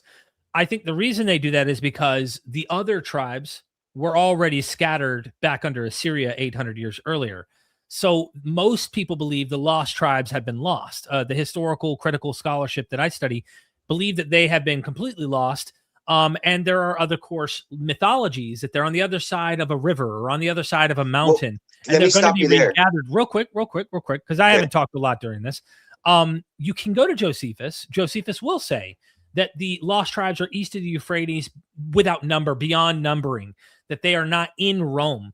But we do actually have tribesmen or people from other tribes, according to the Gospels, in Jerusalem or in Galilee, in this region, in the territory where Jesus is located. And I say that because there's a woman from a whole nother tribe, and I can't remember the name of the tribe. Dina. Is it Dana? Dina, D-I-N-A-H. And by the way, I just have to, when you said lost tribes, that's a made up thing as well. That's made up because, first of all, if we have if they created a Talmud, which is the history of the exile into Assyria and Babylon, how are they lost? If you're writing books in your history, how are you lost? Hold on, you mean to say that there wasn't a scattering, a dispersion of the northern kingdom that Assyria never did? No, most of the people went into Afghanistan. Any word, like when you got Uzbekistan, Afghanistan, Pakistan, not necessarily just Pakistan. Most of the Pashtuns have migrated towards that because most of them are Indian Muslims who left Hinduism and then they wanted their own land. If you look at Uzbekistan, Tajikistan, anything that ends in stan in that area, that's your tribes. They were always there. They got conquered by caliphates, and then kind of their identities became suppressed. And then America in World War II creates this diverse group of fake Jews who now are causing the world global problems right now. And this is a fact. So these people have never been lost. They've always been there. What I was trying to say is there is in the gospel a woman from a whole nother tribe, Dina, that is highlighted. So it's not exclusively only the three tribes. You have people who are identified in the gospel that aren't just from those three, but I would say you would probably agree with me that the predominant tribes that exist in the region were three major tribes, right? Yes, three major tribes. And then every once in a while, people would come into the land for work or to visit their parents, so on and so forth, or relatives, because they're all, it's a clan. Tribes are clans. So it'd be like if you take a vacation to go visit your grandmother who lives in a different state. America's huge compared to Israel. So you can imagine the traveling distance would kind of be the same as you going to visit your grandparents. But Dina is where they get the lost tribe analogy from, is because Dina's not really mentioned anymore. Like she's mentioned as being one of Jacob's daughters, 13th tribe in a sense, but then you don't really hear anything about her at all. That's where they get that lost tribe story from, is because who's Dina? What is her lineage? Who seeded her to create babies, right? Because a man has to seed the woman. In the Hebrew Bible, there are passages where the northern dispersion takes place. And of course, you have people who go to the south from the north, probably bringing some of their stories. And then, of course, you have this documented in Assyrian records as well. You're not saying that the dispersion of actual people from the land didn't happen under Assyria. I'll explain to you where they create this word dispersion in the sense of like what that guy was saying. They're going to come back to Israel. People are going to come back, right? No, I have my relative. These are relatives of mine. Okay, and anybody can come to my channel and I'll prove my genealogy. So there was a Muslim princess named Zayd of Seville. She married Alfonso. Zayd is a great grandmother of mine. She married this guy named Alfonso, and then she converted into Islam. This is happening in Spain. She gives birth to a daughter named Isabel. This Isabel gives birth to the Queen Isabella, who married Ferdinand II. What did King Ferdinand II and Queen Isabella do? They kicked out Jews, these people that were in the land claiming that they were Israelite, but they were Jews, seat of the synagogue of Satan. So they kicked them out, and this is the actual dispersion where Christopher Columbus brings them to America and they get spread out. And then later on after World War II, then they are like, oh, we're Israelites, let's go back to the land. And then they start taking land from people. They've created this wars and all this other chaos. And then they're trying to create Islamophobia around for everyone else in the world to go against another group that was already residing there. Okay, so real quick. Let me get some super chats real quick. Valena, thank you so much for the super chat. Israel and Palestine back then was united. Thank you so much for that super chat. Appreciate the recognition. And then Jam Nick, thank you for the super chat. Captain Skeleton Man, huh? So you didn't want to keep the name the press gave you after J6 Lectern guy? J6, who is this? I don't know what he's talking about. January I'm known by 6th. look. My videos are played. Billions of people see me because big podcasters like Muslim Lantern, Christian Prince. You know who these guys are Stam Shimon, God Logic. They use my videos when I appear on a podcast. They'll click my videos and then try to make money and profit off of me. Were you present for January 6th at DC? No. I think that's what they're talking about. That the guy that I'm not even. I'm not even American. I don't even live in America, so how could I be present in that land?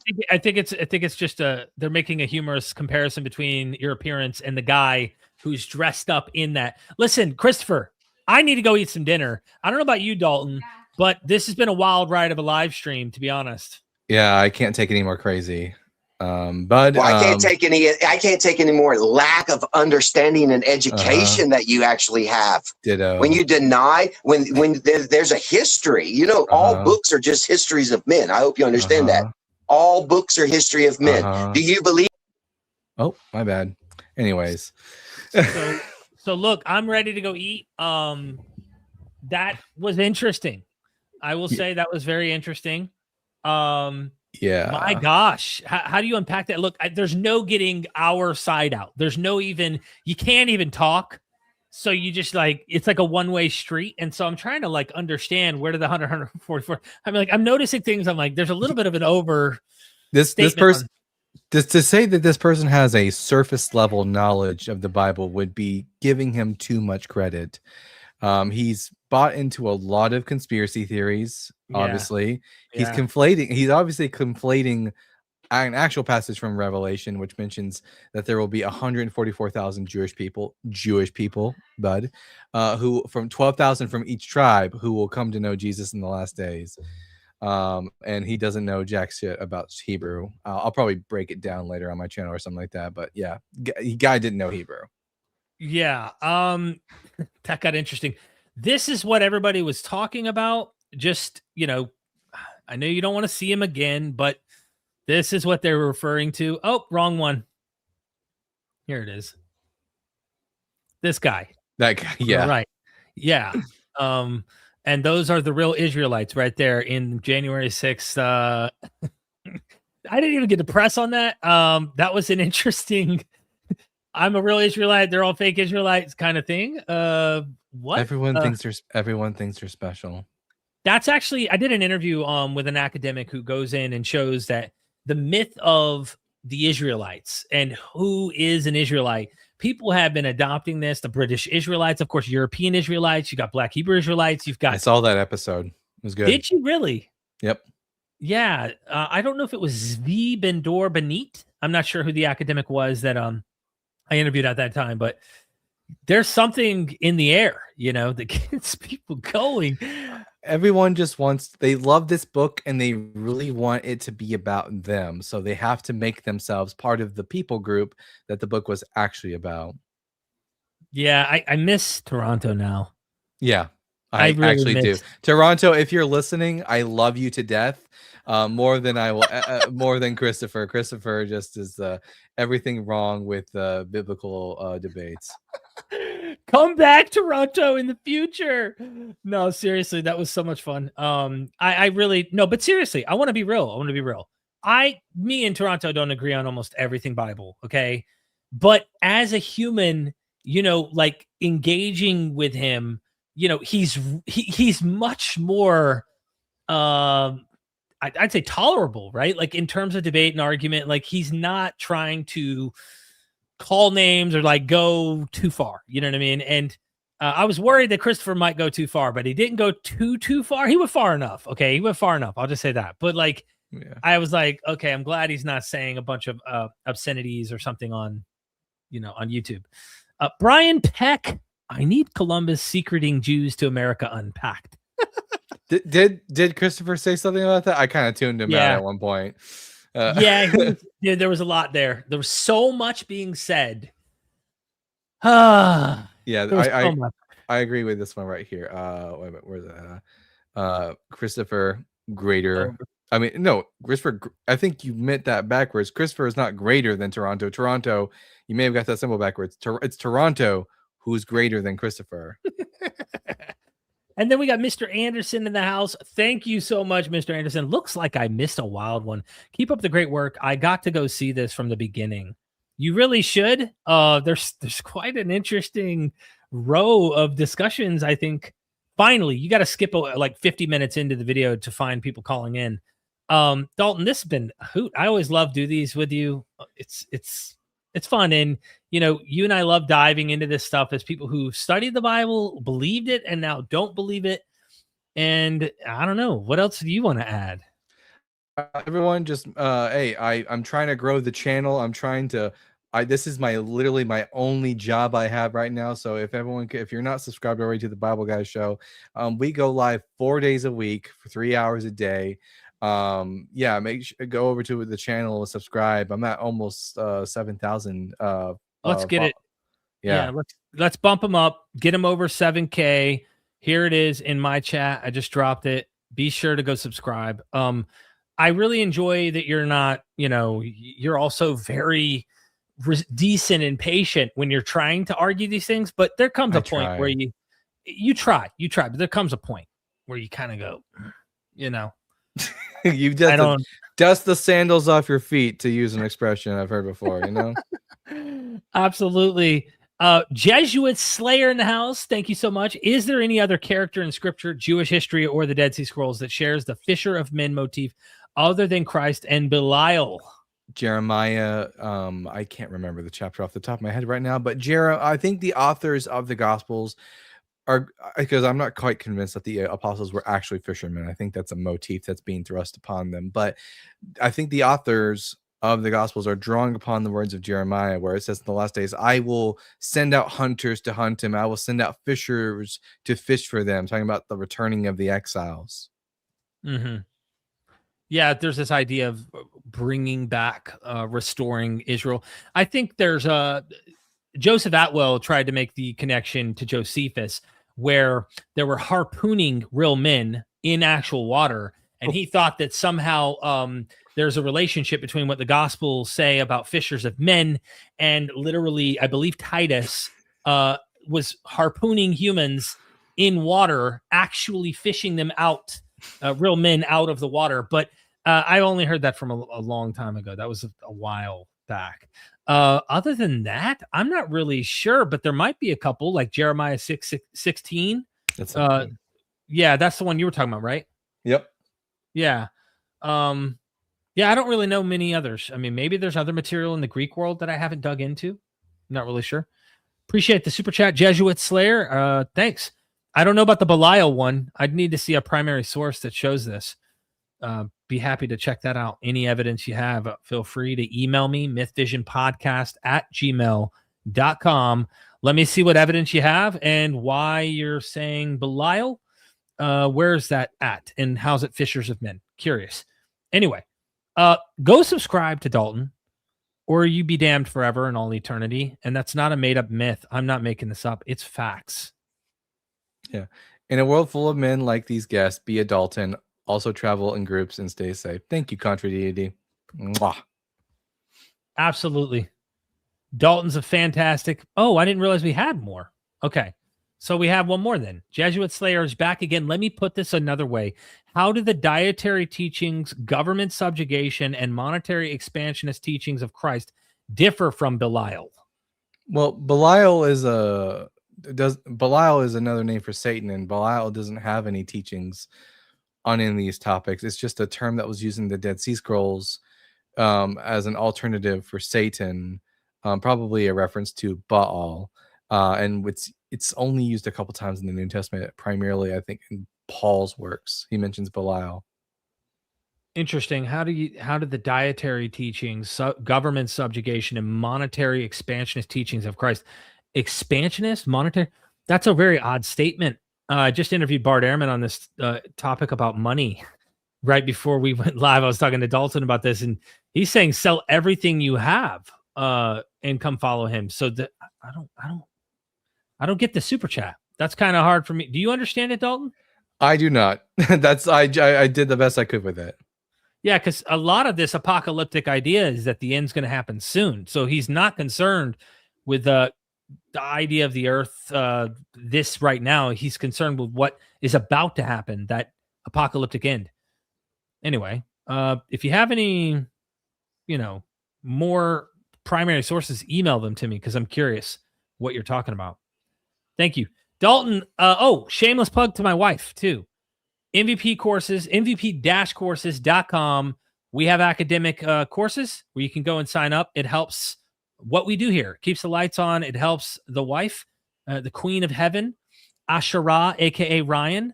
And she works very hard to produce and edit and create these courses with bona fide PhDs who've spent decades and decades at universities teaching and learning this stuff in original languages, primary sources, the whole nine.